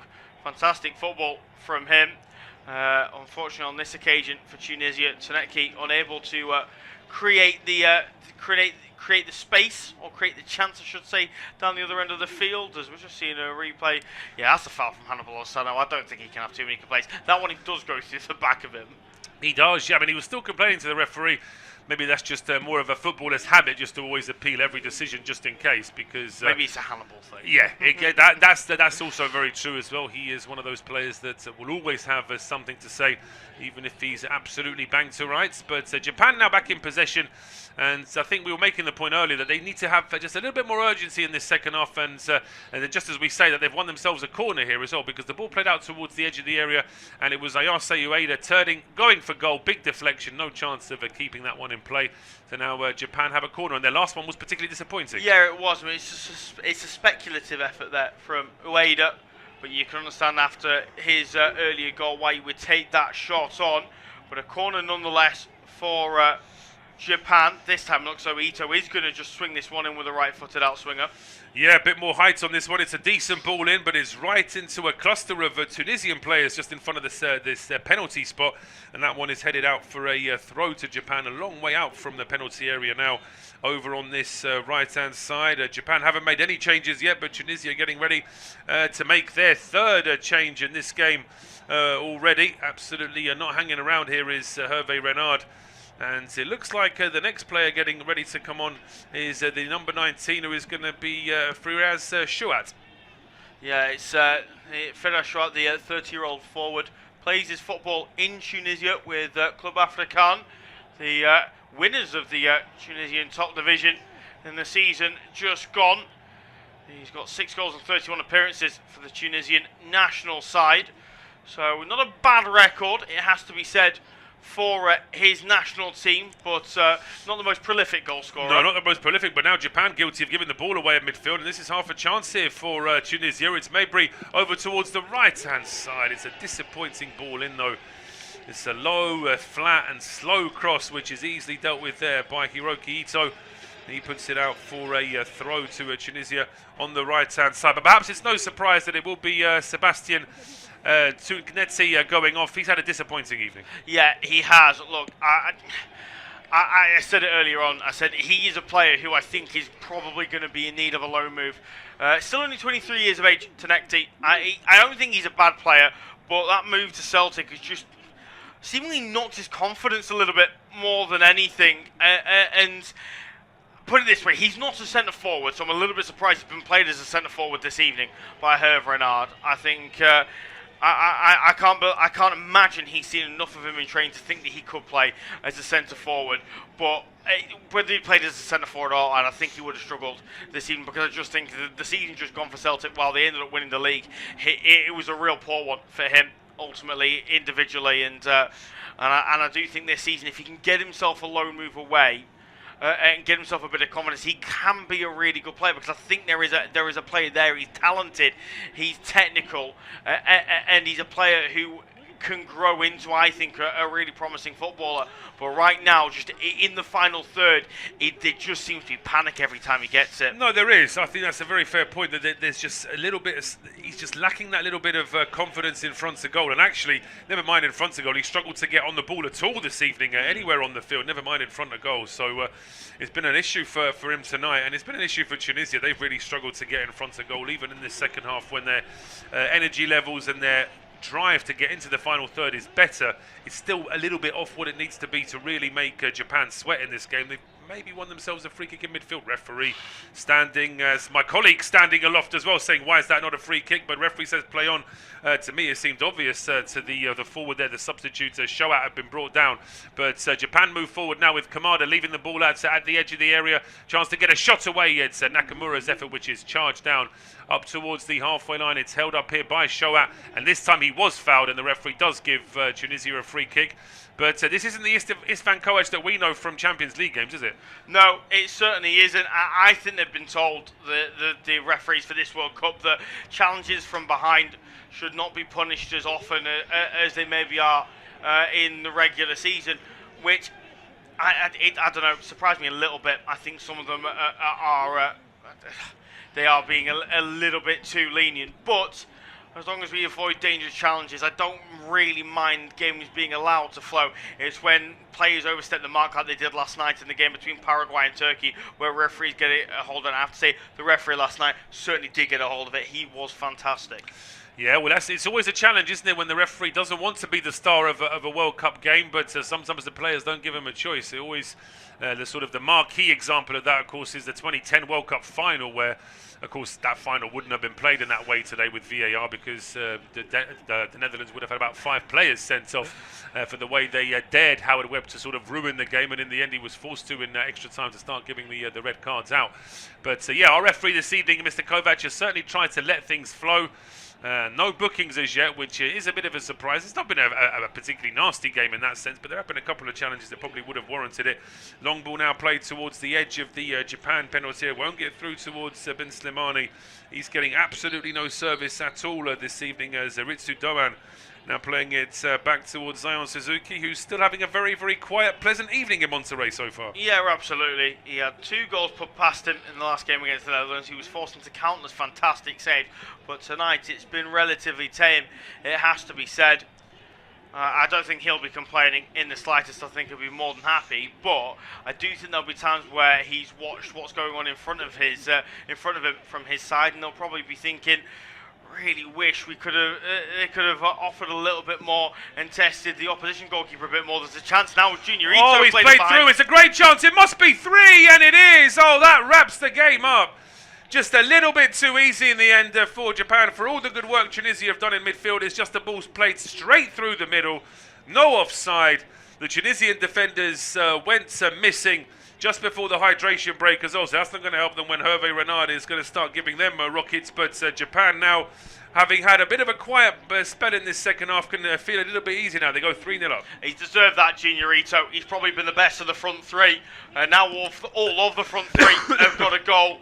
Kamada and Ueda in the first half, Ito in the second. It's one long ball forward, though, from a Tunisian point of view, that's just completely carved the back 3 open. Let's have a look at it here. It's Itakura with the ball forward. It's a lovely turn round the corner from Ueda. Ito tucking narrow to get a hold of it. They're just all over the place. It's great movement from Japan. It's great precision passing, but it is poor from Tunisia to just open up like they have done. It's the substitute, I would say, Ben Hamida, who's most at fault. A, for the very poor attempt at trying to stop Junya Ito, but also he's playing everybody else on side. If he stepped 2 yards further forward, then that goal would have been offside. Look, as a player at the World Cup, you have to, you have to adjust very quickly when you come on. But that to me tells me the instructions at halftime haven't been there for him, and they haven't explained to him the way that they're going to set up in this second half, because he's so far disconnected from the other 2 in the back 3 that you just think that can't be down to him making an individual error. That's got to be down to a lack of instruction. As the hydration break is finally called. Yeah, it is. Take nothing away from Japan. I think that's a fantastic goal. It's a great finish, and it's slightly unusual. I thought we might have just gone straight to the hydration break after the goal, but we restarted. There were 2 touches of the ball. It went out for a throw, and now we have got the hydration break on 70 minutes. The timing perfect, I suppose, from Japan's point of view. They probably would have got a little bit of some sharps, certainly some comments from Muriyasu in terms of how slow they were at times in this second half. But now with that third goal, that takes the pressure off from Hervé Renard. I suppose berating his players isn't going to help now. They are 3-0 down. They're not going to get anything out of this game. But they just need to put up a bit more of a fight towards the end, potentially. Yeah, they do. Now it's about playing for pride. They know that they're out of the World Cup. They know 2 defeats in your first 2 means that you're out. But they know that they're a well-supported side, and they now need to play for pride and show that they've not completely given up. Look, the first game was embarrassing. This game, at the minute it's 3-0, is borderline embarrassing, but it could get worse. They've got to make sure that they really do show up for the rest of this game, and they make sure that that they don't embarrass themselves anymore. But we're going to see a replay of this goal. It's actually Tanaka that plays the ball forward. We've mentioned how often he's dropped deep to get involved in possession. Well, that is a brilliant example. Tanaka's ball through is superb. It's so good. But then the first time pass to turn it around from Ueda to get it in towards Ito is fantastic as well. It really is a lovely attacking goal there, attacking move there, I should say, from Japan. They'll be absolutely delighted with that. They're going to be a potential banana skin for so many teams later on in this tournament. They really are. I've been so impressed with them over the 2 games that I've seen them play so far. I think Sweden will certainly be concerned about that final group stage game, particularly in terms of goal difference and how that could affect their potential 3rd place finish. But as things stand, it's very much an as things stand because nothing is decided. But it looks as though they're heading towards facing Brazil in the round of 32. That will be one heck of a game between Brazil and Japan. It really will. Japan will be absolutely up for that as well. Yeah, they'll feel as though that they can certainly give Brazil a really good game. Yeah, 100%. I mean, there's so much that can still change between now and then, but that's how it's set. And then, by the looks of things, it could be the Ivory Coast up against France, and the winner of that will face the winner of Brazil-Japan. That side of the draw has got some really tasty matchups as things stand. Of course, things can very easily change, and there's still so much to play for. But if we just have a look towards who could be facing who, you just think that Japan, I think on their day, could possibly beat anybody. I really do think that. I think if Japan are at their best, they could really cause an upset. I think that they are capable of scoring against anybody, whether or not they have the defence to sort of withstand the top European or South American side. But you certainly wouldn't rule it out. They're going to make a couple of changes here now as well. Just as we head into the 73rd minute, the drinks break is just coming to a conclusion. Just want to confirm who the changes were here for Japan. But whilst we wait for that, I can confirm, of course, we are over the halfway point in this second half, so we'll be Luke to take us through to full time. Yeah, cheers, Paul. Thanks very much. It looks as though it's Doan and Kamada that are off. Yeah, that's sensible. Doan's been up and down. Kamada always throws himself about and gets involved, and it's Suzuki and Sugawara, the two that come on to replace him. So it's the number 25, Junosuke Suzuki, the 22-year-old defender who plays his football for FC Copenhagen over in Denmark. And it's also Yukinari Sugawara coming on as well, as I've just said. He plays his, he spent this season on loan at Werder Bremen. Of course, contracted with Southampton, struggled in the Premier League in his first season at the Saints, and then was loaned out to Germany with Werder Bremen, where he had a pretty decent season, it has to be said, making 31 appearances in the Bundesliga and getting 6 assists as well. Not a bad record for the fullback, for those that double change being made.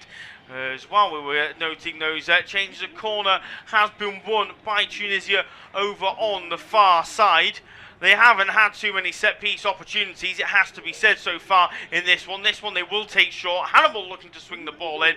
It's been blocked at source by Junior Ito, and out of play for another corner. You'd assume this time they're going to swing this one in directly. We've seen so many short corners in this World Cup already so far. It has surprised me because I did think a lot of the quote-unquote underdogs would feel that set pieces would be a decent route, but they seem to be favouring the short ball quite a lot at the moment, as this corner is now going to be swung. It's towards the back post. Rekic tries to bring it down. Instead it will fall to the substitute. Garbi tries to open up space. Strike comes in. Blocked well in the end by Sugawara. His first defensive action is to block that effort, as still Tunisia will come forward. Lofted ball towards the back post. It's headed up into the air by Tomiyasu, further cleared by Sugawara, and out of play for a Tunisia throw on the near side, much to the disappointment of Garbi, who feels like that chance has been squandered by Tunisia inside the penalty area. Yeah, he couldn't get his shot away quickly enough, and frustration for him there. But I mean, overall, Tunisia haven't really done enough to put enough pressure here on Japan. The fact that they've now made those two changes, Japan, it just goes to show they really are trying to just shore things up in defence, get a couple of their starting midfielders a bit of a break as well. But the game plan's gone well here for Japan this evening. They've been comfortable without really having to go into top gear. Yeah, they certainly have, and that will suit them down to the ground. We mentioned it's not the hottest evening in Monterey tonight, but it is certainly humid according to the weather reports. I'll break off. That's a great ball from Sugawara down the line to Ueda. He then links up with Junior Ito, but the offside flag has gone up against Ueda, so it will be a free kick to Tunisia. Going back to what the point I was making earlier, it's not the hottest evening in Monterey, but it's humid to say the least. And it's so easy to just think about the game at hand and not necessarily think about games going forward. But you don't want to expend too much energy when you've got an all-important game against Sweden on the final group stage match coming up sooner rather than later. Of course, that game will be available on this service, as are all of the World Cup games this summer. Plenty still to look forward to. As long ball sent forward by Tunisia, looking towards substitute Shawat. That ball forward though is easily intercepted, and then is that a foul over on the far side there on Itakura? Referee says no. Play continues as Sano picks the ball up, feeds Sugawara near side. He's going to look for that expansive ball over the top once again, looking towards Ito. It'll be kept in by the veteran forward, who's done brilliantly well to win the corner off of Ben Kmida. Really good play from Ito, who at the minute is probably top of my list for man of the match. He's had a great game, yeah. I wouldn't disagree with that. He's been very much the main man up front for Japan this evening, doing some really good work down that right-hand side. Yeah, really, really great play from the number 14. As he looks as though he's going to swing this corner in. Indeed he is. It will be Ito to float this one in. Right-footed outswinger from the near side. Poor delivery. Easily headed away by Shkiri. Still the chances there, though, which is recycled well by Sugawara, who's come on with plenty of energy. It has to be said. He had a right smile on his face as he was being brought on by his manager after the hydration break. And, well, he looks like he's thoroughly enjoying his time on the pitch as Garbi just put that ball out of play for a Japan throw-in on the near side. He looks totally bereft, the former Paris Saint-Germain man, which is surprising, but he didn't start the game as the camera pans to Hervé Renard, almost motionless on the sideline, the French manager, as there's going to be more changes made now. Nakamura being brought off, one of the wing backs. He's going to be replaced by the number 17, Yitu Suzuki. There's also going to be a change in defence as well, as Takehiro Tomiyasu is also brought off as well. He's going to be replaced by looks of things by the number 20, Ayumu Seko. So another double change made by the Japanese, and again this feels like more change looking towards the Sweden game. Yes, absolutely. Give players a rest, give players a bit of a run out. This has turned out really well for Japan in terms of giving those players. I think for a manager, for an international manager, to have substitutions in a World Cup group game where you're just resting players and giving players a run out, it must be a real luxury, particularly as it's not a dead rubber. He's actually still got obviously the group to play for. Japan have got themselves into a great position this evening. Yeah, they certainly have. The game plan has been executed brilliantly. Get the early goals to put your side in a decent position and then go and see if you can go for the jugular in the second half. So it's Ayumu Seko of Le Havre in France, who comes on, the 26-year-old defender. He replaces Takehiro Tomiyasu, and it's also Yuito Suzuki of Freiburg, the 24-year-old midfielder, who comes on to replace Nakamura. As that's a free kick given, or at least I thought it was a free kick given to Japan for the challenge on Yuito Suzuki, but referee says no. Rather shocked by that, it has to be said. I thought for all the world that was a foul from behind on Suzuki. I know we've said that they're letting challenges from behind go, but that was 2-on-1 there, and pretty clearly a foul on the midfielder, as then that's a free kick given against Hiroki Ito, as he goes through the back of his man. I've not seen the difference here. No, I mean, it's, as I say, it's hard to understand the consistency with the referees. It's one thing to be told that they're going to allow stuff, but I mean, there you can see that Mejbri's already going over and he's bringing the man down. Yeah, I don't fully understand that, to be honest. That's a really strange one from Istvan Kovac, our Romanian referee, this evening. And, well, I think there's a few in the Japanese camp who have been left a little bit baffled. But nonetheless, an opportunity now for Tunisia to swing this ball into the penalty area. It's Anis Ben Slimani who will float the right-footed ball in from deep. And it'll be plucked out of the sky on the second time of asking by Zion Suzuki. Not convincing from the American-born Japanese goalkeeper, but he gets there in the end on the second bite of the cherry. And we'll quickly ball it out to Hiroki Ito. Here it is now with Seiko. Back to Itakura and Ito once more. Japan in no rush to move the ball forward. It's played over onto the far side now for Suzuki. That's Yuito Suzuki. As now it is on the near side with Seiko. Ball down line to Sugawara. Now into Junior Ito. Back to Sugawara once more. Good challenge comes in though from Ali Abdi. And he does well to break up that Japanese move forward. Quick throw in taken by Garbi. Sees the ball back at the feet of Ben Khmida. Now across to Talbi, who will float a ball over the top looking towards the substitute Shawat, who does well to bring it down under pressure from Ito and lay it off to Anis Ben Slimani. Into Hannibal, back to Ben Slimani once more. And now Omar Rekik inside the centre circle for Talbi. Near side for Ben Khmida. Abdi now, back to Ben Khmida. Slow, patient play this from Tunisia, as they are unable to unpick the lock of Japan with any quick passing. Long ball sent over the top now, looking to try and shuffle things around. Is easily intercepted. Then a loose touch from Rekik. Sees a way to bring the ball down and feed Ito near side. Ito waiting for the overlapping run of Sugawara. Plays the Southampton man. Sugawara ball into the box. He's challenged well by Ali Abdi, and he also wins a goal kick. Good defending from the Nice man. And Sugawara showing great energy again, but he's thwarted on this occasion. He is on this occasion, a decent challenge, but not seen enough of those from Tunisia this evening. And we see a little pocket of Tunisia fans there. They look a little bit exasperated, it has to say. They'll be frustrated, just like the Japanese fans look absolutely delighted. And they've got a few ringers in there as well that have sort of joined the Japanese ranks this season. They're a very popular side, and I'm not surprised with the way they've been playing. Yeah, really, really entertaining. They've not been boring in the slices. That's a loose touch in midfield from Shikiri. One back well by Sano. Here's Ito, near side. Ball back to Sano. Edge of the penalty area towards the byline. We'll float it in towards the back post. Away with the header. Back towards goal. Oh, what a header that is! It's found the back of the net. I thought for all the world that was drifting wide, but somehow he's beaten 3 on the line to find the back of the net and make it Tunisia 0, Japan 4. Ueda with the brace. Ueda with the brace, and Japan just putting the icing on the cake now, really compounding this poor and difficult night for Tunisia. Japanese fans absolutely delighted. The Japanese players absolutely delighted. Hajime Moriyasu will be absolutely delighted because his side have put in a really good piece of work this evening, but it's chaotic from Tunisia in midfield, just easily giving the ball away, not enough bodies back, but then a lovely bit of link up here down the right hand side, a ball clipped in, and the looping header. I mean, really, the cross shouldn't have been that easy to deliver. There was no marking in the box, and both goalkeeper and defenders all a little bit static as that ball just loops in. Yeah, it's Shikiri who gives the ball away needlessly in midfield. Really, he's hardly really played as a captain at all, has he? No, he's been dreadful. And then he tries to get back on the line to deal with the header from Ueda, as does...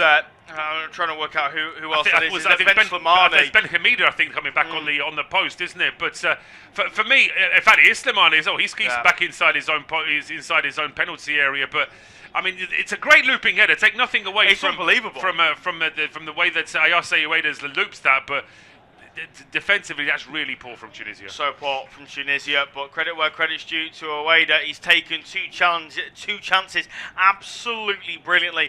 Very, very impressive in front of goal, the fine old man, as he has been over the course of this last season just gone. Japan still want more. Here's Ito driving forward, this time on the left-hand side, striking towards goal. He's been challenged well, and it's been cleared away. Is there a man down with a head injury? I think there is, and that's why the referee's going to stop it. This is not what we want to see at the end of this game. It looks as though that's Omar Rekik, who's gone down with a bit of a problem inside the penalty area. Gives a chance for some of those Tunisian players to take a bit of a breather because they've been run ragged by Japan this evening, who I think have made another change. Indeed, they have a 5th and final change. As Keisuke Goto of St. Truden in Belgium comes on to replace Ueda after he's just secured his brace. The 21-year-old getting only his 5th cap for his country, having also just signed for Freiburg as well I'm seeing. Spent this season on loan with St. Truden, on loan from Anderlecht, but Freiburg have signed him for 10 million euros after getting 11 in 38 Pro League appearances. As we are going to have, by the looks of things, a pretty lengthy stoppage for Omar Rekik, who's gone down with this injury. That is a stern look from Hervé Renard, however, who is really, really not happy. You can tell, the French manager. And all of a sudden, you look towards the Tunisian FA and you think, okay, where do they go from here? Because they sacked the manager after a 5-1 defeat against Sweden. Well, things haven't exactly gotten better. Was Hervé Renard brought in to sort of prevent the embarrassment in this World Cup, or was he, someone who they look towards building with for the future? I'm trying to think who else you could sort of pluck as a sort of international manager that might be sort of in between roles at the moment. Are they going to try and get yet another manager in for the third game? I mean, it'll be something quite unique, that, wouldn't it? Certainly from their perspective, but yeah, I mean, we know that certain FAs can sometimes be a little bit knee-jerk. We know that certain football associations do have very powerful people in charge, and sometimes they see a bad result, they're not happy, and they want something done about it. But as I say, the way in which the Tunisia players have or haven't applied themselves for long spells this evening makes me think that the 5-1 defeat in the first game to Sweden wasn't all down to Sabri Lamouchi. The players are going to take a big chunk of responsibility as well. Yeah, I think you're absolutely right. And I do look at some of the players this evening and think the performances have quite frankly been unacceptable. And I think some of them have got to recognise that to play in a World Cup is not a given. It's not a right. It's a privilege. And there's a few of those tonight who I think will have played this evening potentially their last ever World Cup game, and whether they realise it in the moment or not, I don't know, and I don't think we'll ever know. But I think they will have to realise sooner rather than later that this is more than likely it for them. Well, it's a sad way for them to go out. It has to be said. Omar Rekik, good to see, back to his feet. Looks as though he's going to be okay to continue after that head injury. Received a quick bit of treatment, and we are now back underway. 2 minutes of normal time left to play in Monterrey. Independent off-tube studio-based commentary. Tunisia 0, Japan 4. I think there'll probably be at least 6 minutes of added on time at the end of this one. But I think it's fair to say there'll be 6 minutes of procession, because this game is done and dusted, and all 3 points and a healthy chunk of goal difference will go the way of the Japanese. Long ball sent forward after Tunisia tried to make a move down the near side. It's cleared away well by Omar Rekik, with Suzuki chasing it down. We'll know in midfield well by Sano, and gathered and played to Ito. Ito will try and come forward. He's almost fouled from behind there by Ali Abdi, but he keeps his balance well and keeps things moving. Here's Suzuki now down the left-hand side. Lays it off to Seiko. To Suzuki once more. In fact, there's now 3 Suzukis on the pitch. I've got to try and make sure I distinguish between the two. Between the 3, 2 outfield players, of course, and Suzuki in between the sticks, as Sugawara will move it into the centre circle for Itakura. Itakura will then lay it off to Ito. Ito now back to Itakura once more as Tunisia look to try and step out. They're readying a couple of changes themselves on the touchline. Elias Achuri of FC Copenhagen and Rani Kadiri of Union Berlin ready to take the field sooner rather than later for the North African side, as the ball is now at the feet of the substitute Ayumu Seiko. Seiko then into Sano, to Tanaka, back to Seiko on this near side. Sugawara now, back to Seiko once more. I said this game was a procession. I didn't quite mean to this extent, as Japan are just looking to move it from side to side. Eventually the ball is played forward to Goto, who will try and link up with Sugawara, who almost does brilliantly well to keep it in on the near side, but Abdi does just enough to see it out of play for a throw-in, and we are now going to see that double change. So Rani Kadira, brother of World Cup winner it's Sammy Kadira. It's completely got mind. He's been retired for quite some time now, Sammy Kadira, hasn't he? His brother Rani Kadira coming on to replace Elias Shqiri, who has been nothing short of disastrous in midfield this evening. I mean, it has to be said. He's actually shaking his head as he goes off. I'm hoping that's because he's can't believe how badly he's played. The nerve if he's unhappy with his manager for taking him off, because he's absolutely value for being taken off. He's not had a captain's performance. I mean, nobody from Tunisia has been brilliant this evening, but he really has been disappointing. Actually, Ali Abdi going off from the left-hand side, he showed a bit more endeavour, I thought. Yeah, he's not given up, I think, is probably the best you could say for Ali Abdi. I mean, the quality hasn't been there from the Nice fullback, it has to be said. But he's put in a real shift, and it's not been easy up against Junior Ito. He's been made to look, I think, a worse player than what he is. But he's certainly not really, I'd say, been up to the task. 6 minutes have been added on at the end of the 90. We've already played a minute of those, and I think Tunisia will be absolutely desperate for those 6 to tick down as quickly as possible. Long ball sent forward by the Tunisian back three is gathered well by Sano. Move it forward to Ito. Ito then trying to link up with Al Tanaka. He's been challenged well by Rani Khedira. Now here's Hannibal Maidbury. He's been fouled in midfield there by Kaishu Sano, and that's going to be a free kick for Tunisia, but it needs to be taken a little bit further back than where Hannibal rolled that ball out to. He's sending players forward, the Burnley midfielder. Any goal now will be nothing more than a consolation for Tunisia, just like the goal that they got against Sweden. Omar Rekik with that goal, although he did get it before it was just a consolation. They were still in the game at that point, but they certainly aren't this evening, as Hannibal will float this one in towards the back post, and Suzuki gets up well, and this time, on the first time of asking, he's able to pluck it out the air, and he gets his side moving quickly as well. He'll ball it out over on the far side, looking towards Junosuke Suzuki, who will play it down the line, looking towards Yuito Suzuki, and in the end, all three Suzukis link up and it comes to nothing for Japan. Absolutely. Reminds me of commentating on Wolves earlier this season, where I think I can beat that record. There were 4 Gomez's on the pitch at one time in a game at Molineux. But no, the changes coming into this second half, I think, have certainly helped Japan to just shore things up. There was a spell, I think, about 15 minutes into the second half where you just felt as though Tunisia was starting to take advantage of the fact that Japan were a bit static and a bit slow. But then that third goal, just before the hydration break, has completely thrown that out. And now you just feel as though it's just a procession really towards the end of this game.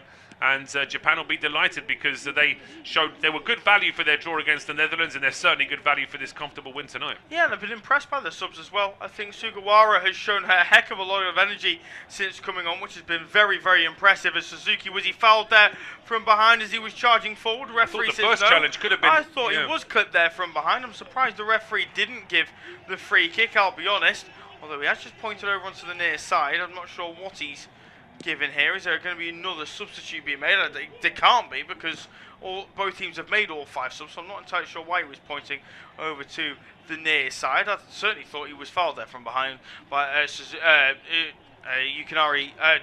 Yuito Suzuki, I should say, sorry. He's another one who's been impressive. Ayumi Seiko has looked half decent on the ball as well since coming on, and Goto's put himself about, Keisuke Goto.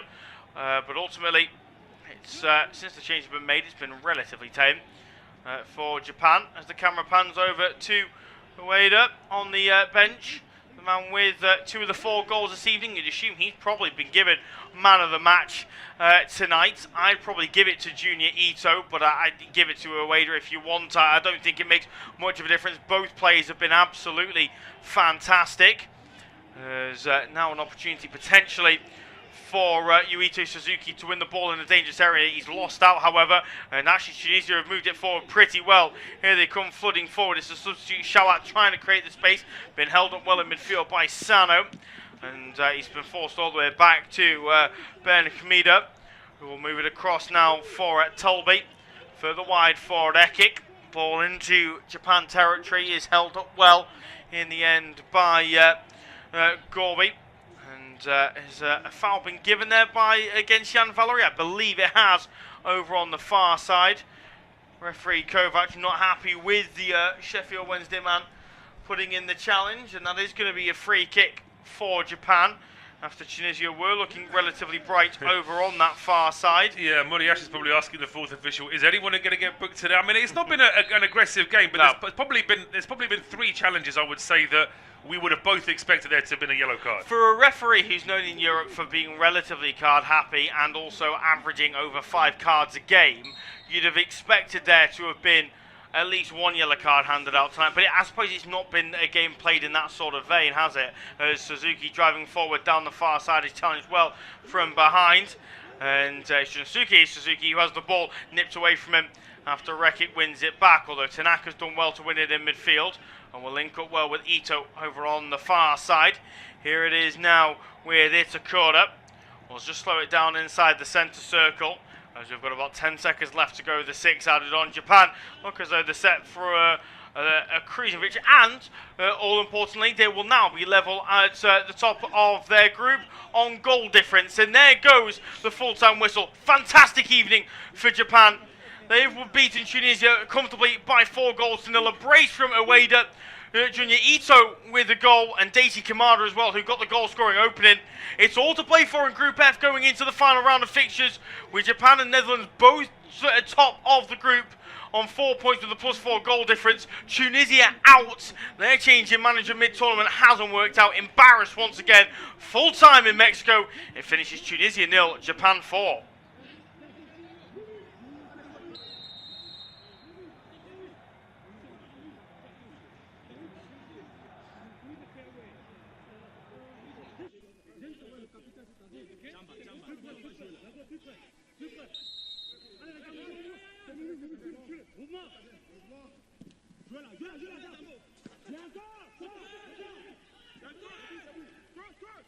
Our next football commentary match is getting ever nearer, so why not take the opportunity of having a bet on the match?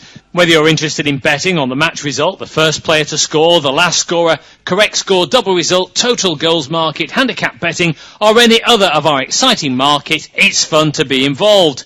Don't forget, when the match kicks off, you can sit back and enjoy superb independent studio commentary while also enjoying our in-play betting opportunities. Good luck!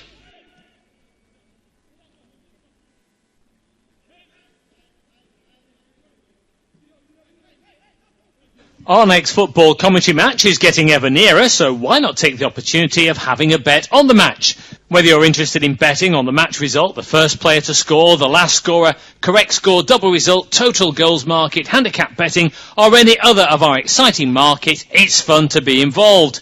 Don't forget, when the match kicks off, you can sit back and enjoy superb independent studio commentary while also enjoying our in-play betting opportunities. Good luck!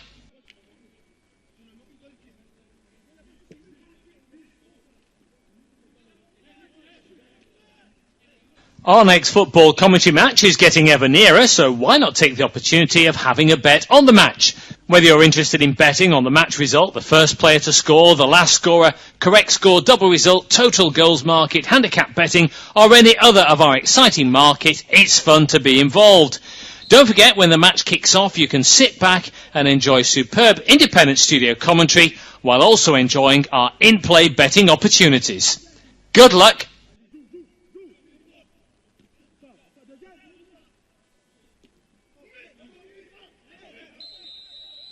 Our next football commentary match is getting ever nearer, so why not take the opportunity of having a bet on the match?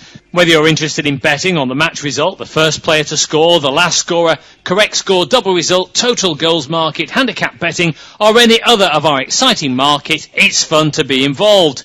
Don't forget, when the match kicks off, you can sit back and enjoy superb independent studio commentary while also enjoying our in-play betting opportunities. Good luck!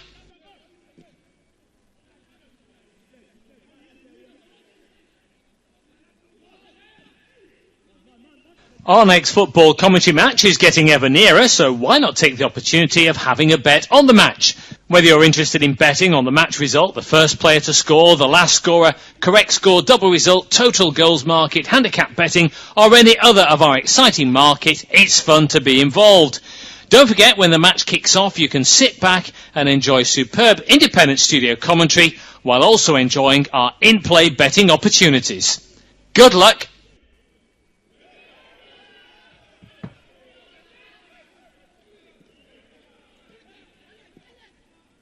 Our next football commentary match is getting ever nearer, so why not take the opportunity of having a bet on the match? Whether you're interested in betting on the match result, the first player to score, the last scorer, correct score, double result, total goals market, handicap betting, or any other of our exciting market, it's fun to be involved. Don't forget, when the match kicks off, you can sit back and enjoy superb independent studio commentary while also enjoying our in-play betting opportunities. Good luck!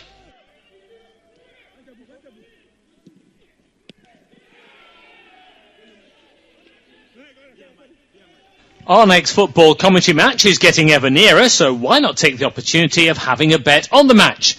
Whether you're interested in betting on the match result, the first player to score, the last scorer, correct score, double result, total goals market, handicap betting, or any other of our exciting market, it's fun to be involved. Don't forget, when the match kicks off, you can sit back and enjoy superb independent studio commentary while also enjoying our in-play betting opportunities. Good luck!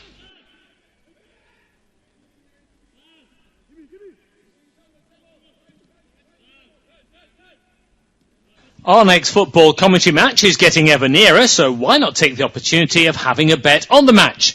Whether you're interested in betting on the match result, the first player to score, the last scorer, correct score, double result, total goals market, handicap betting, or any other of our exciting market, it's fun to be involved.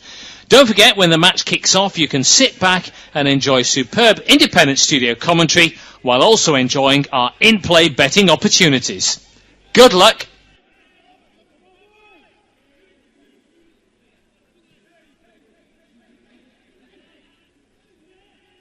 Our next football commentary match is getting ever nearer, so why not take the opportunity of having a bet on the match? Whether you're interested in betting on the match result, the first player to score, the last scorer, correct score, double result, total goals market, handicap betting, or any other of our exciting market, it's fun to be involved. Don't forget, when the match kicks off, you can sit back and enjoy superb independent studio commentary while also enjoying our in-play betting opportunities. Good luck!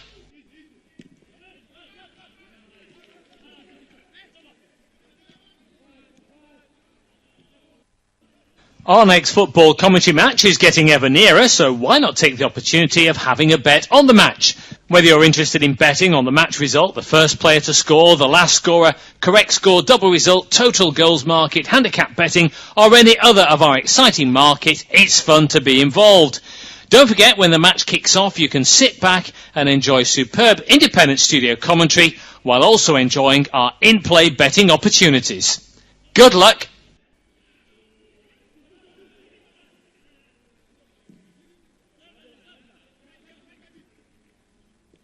Our next football commentary match is getting ever nearer, so why not take the opportunity of having a bet on the match? Whether you're interested in betting on the match result, the first player to score, the last scorer, correct score, double result, total goals market, handicap betting, or any other of our exciting market, it's fun to be involved. Don't forget, when the match kicks off, you can sit back and enjoy superb independent studio commentary while also enjoying our in-play betting opportunities. Good luck!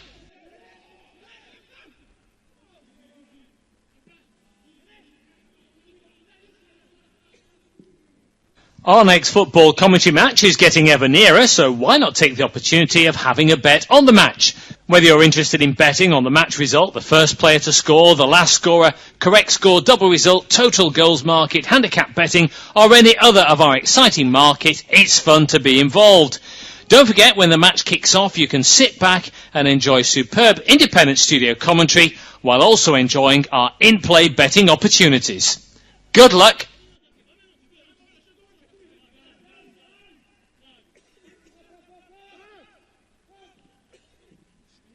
Our next football commentary match is getting ever nearer, so why not take the opportunity of having a bet on the match?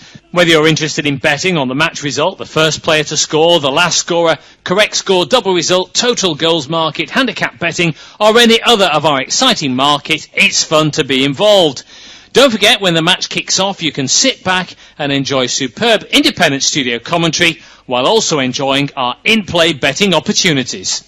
Good luck!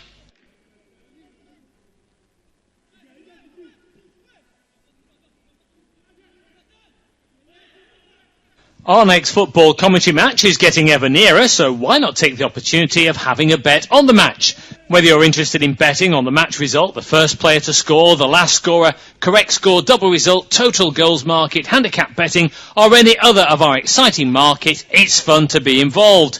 Don't forget, when the match kicks off, you can sit back and enjoy superb independent studio commentary while also enjoying our in-play betting opportunities. Good luck!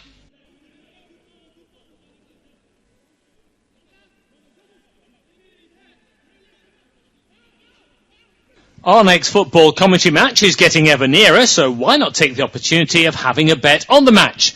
Whether you're interested in betting on the match result, the first player to score, the last scorer, correct score, double result, total goals market, handicap betting, or any other of our exciting market, it's fun to be involved. Don't forget, when the match kicks off, you can sit back and enjoy superb independent studio commentary while also enjoying our in-play betting opportunities. Good luck!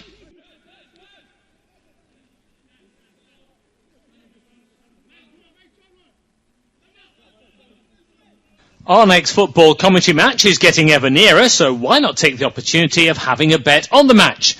Whether you're interested in betting on the match result, the first player to score, the last scorer, correct score, double result, total goals market, handicap betting, or any other of our exciting market, it's fun to be involved.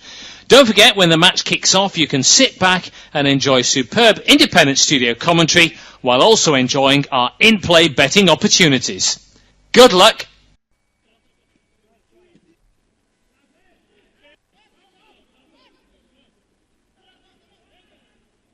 Our next football commentary match is getting ever nearer, so why not take the opportunity of having a bet on the match? Whether you're interested in betting on the match result, the first player to score, the last scorer, correct score, double result, total goals market, handicap betting, or any other of our exciting market, it's fun to be involved. Don't forget, when the match kicks off, you can sit back and enjoy superb independent studio commentary while also enjoying our in-play betting opportunities. Good luck!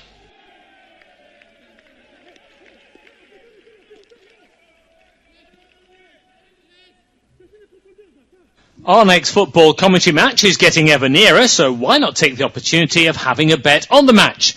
Whether you're interested in betting on the match result, the first player to score, the last scorer, correct score, double result, total goals market, handicap betting, or any other of our exciting market, it's fun to be involved. Don't forget, when the match kicks off, you can sit back and enjoy superb independent studio commentary while also enjoying our in-play betting opportunities. Good luck!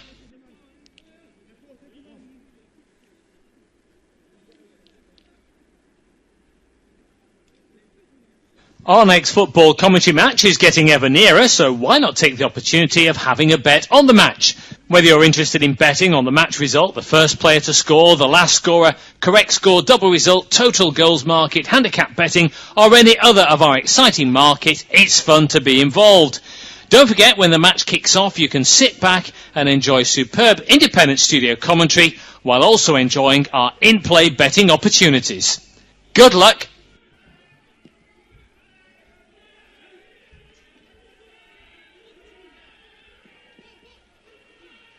Our next football commentary match is getting ever nearer, so why not take the opportunity of having a bet on the match? Whether you're interested in betting on the match result, the first player to score, the last scorer, correct score, double result, total goals market, handicap betting, or any other of our exciting market, it's fun to be involved. Don't forget, when the match kicks off, you can sit back and enjoy superb independent studio commentary while also enjoying our in-play betting opportunities. Good luck!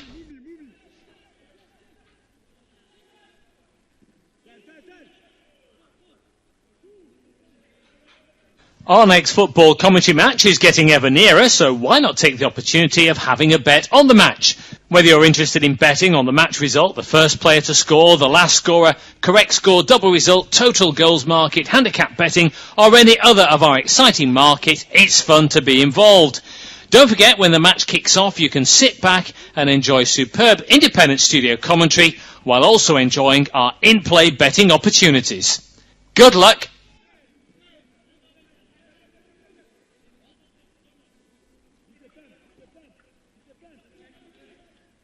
Our next football commentary match is getting ever nearer, so why not take the opportunity of having a bet on the match? Whether you're interested in betting on the match result, the first player to score, the last scorer, correct score, double result, total goals market, handicap betting, or any other of our exciting market, it's fun to be involved. Don't forget, when the match kicks off, you can sit back and enjoy superb independent studio commentary while also enjoying our in-play betting opportunities. Good luck!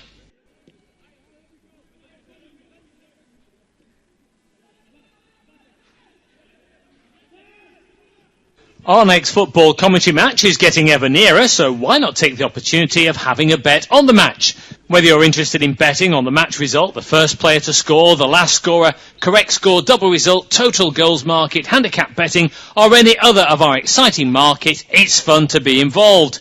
Don't forget, when the match kicks off, you can sit back and enjoy superb independent studio commentary while also enjoying our in-play betting opportunities. Good luck!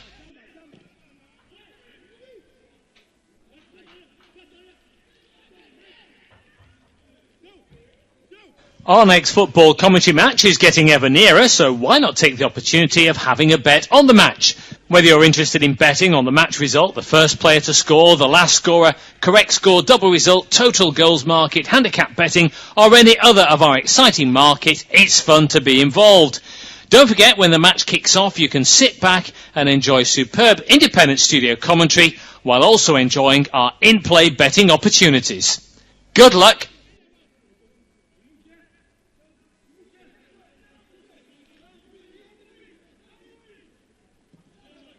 Our next football commentary match is getting ever nearer, so why not take the opportunity of having a bet on the match? Whether you're interested in betting on the match result, the first player to score, the last scorer, correct score, double result, total goals market, handicap betting, or any other of our exciting market, it's fun to be involved.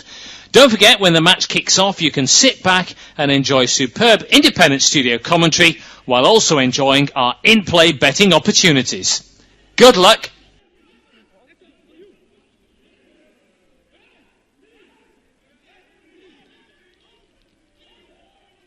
Our next football commentary match is getting ever nearer, so why not take the opportunity of having a bet on the match? Whether you're interested in betting on the match result, the first player to score, the last scorer, correct score, double result, total goals market, handicap betting, or any other of our exciting market, it's fun to be involved. Don't forget, when the match kicks off, you can sit back and enjoy superb independent studio commentary while also enjoying our in-play betting opportunities. Good luck!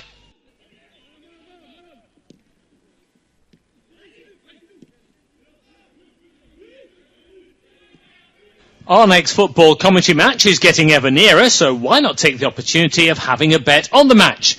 Whether you're interested in betting on the match result, the first player to score, the last scorer, correct score, double result, total goals market, handicap betting, or any other of our exciting market, it's fun to be involved. Don't forget, when the match kicks off, you can sit back and enjoy superb independent studio commentary while also enjoying our in-play betting opportunities. Good luck!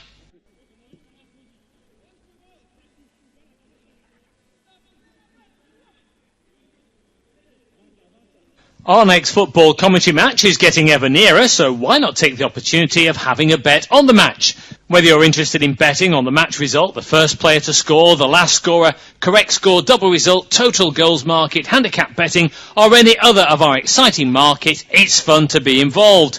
Don't forget, when the match kicks off, you can sit back and enjoy superb independent studio commentary while also enjoying our in-play betting opportunities. Good luck!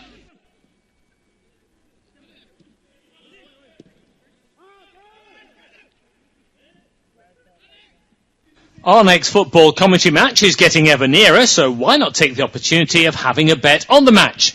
Whether you're interested in betting on the match result, the first player to score, the last scorer, correct score, double result, total goals market, handicap betting, or any other of our exciting market, it's fun to be involved. Don't forget, when the match kicks off, you can sit back and enjoy superb independent studio commentary while also enjoying our in-play betting opportunities. Good luck!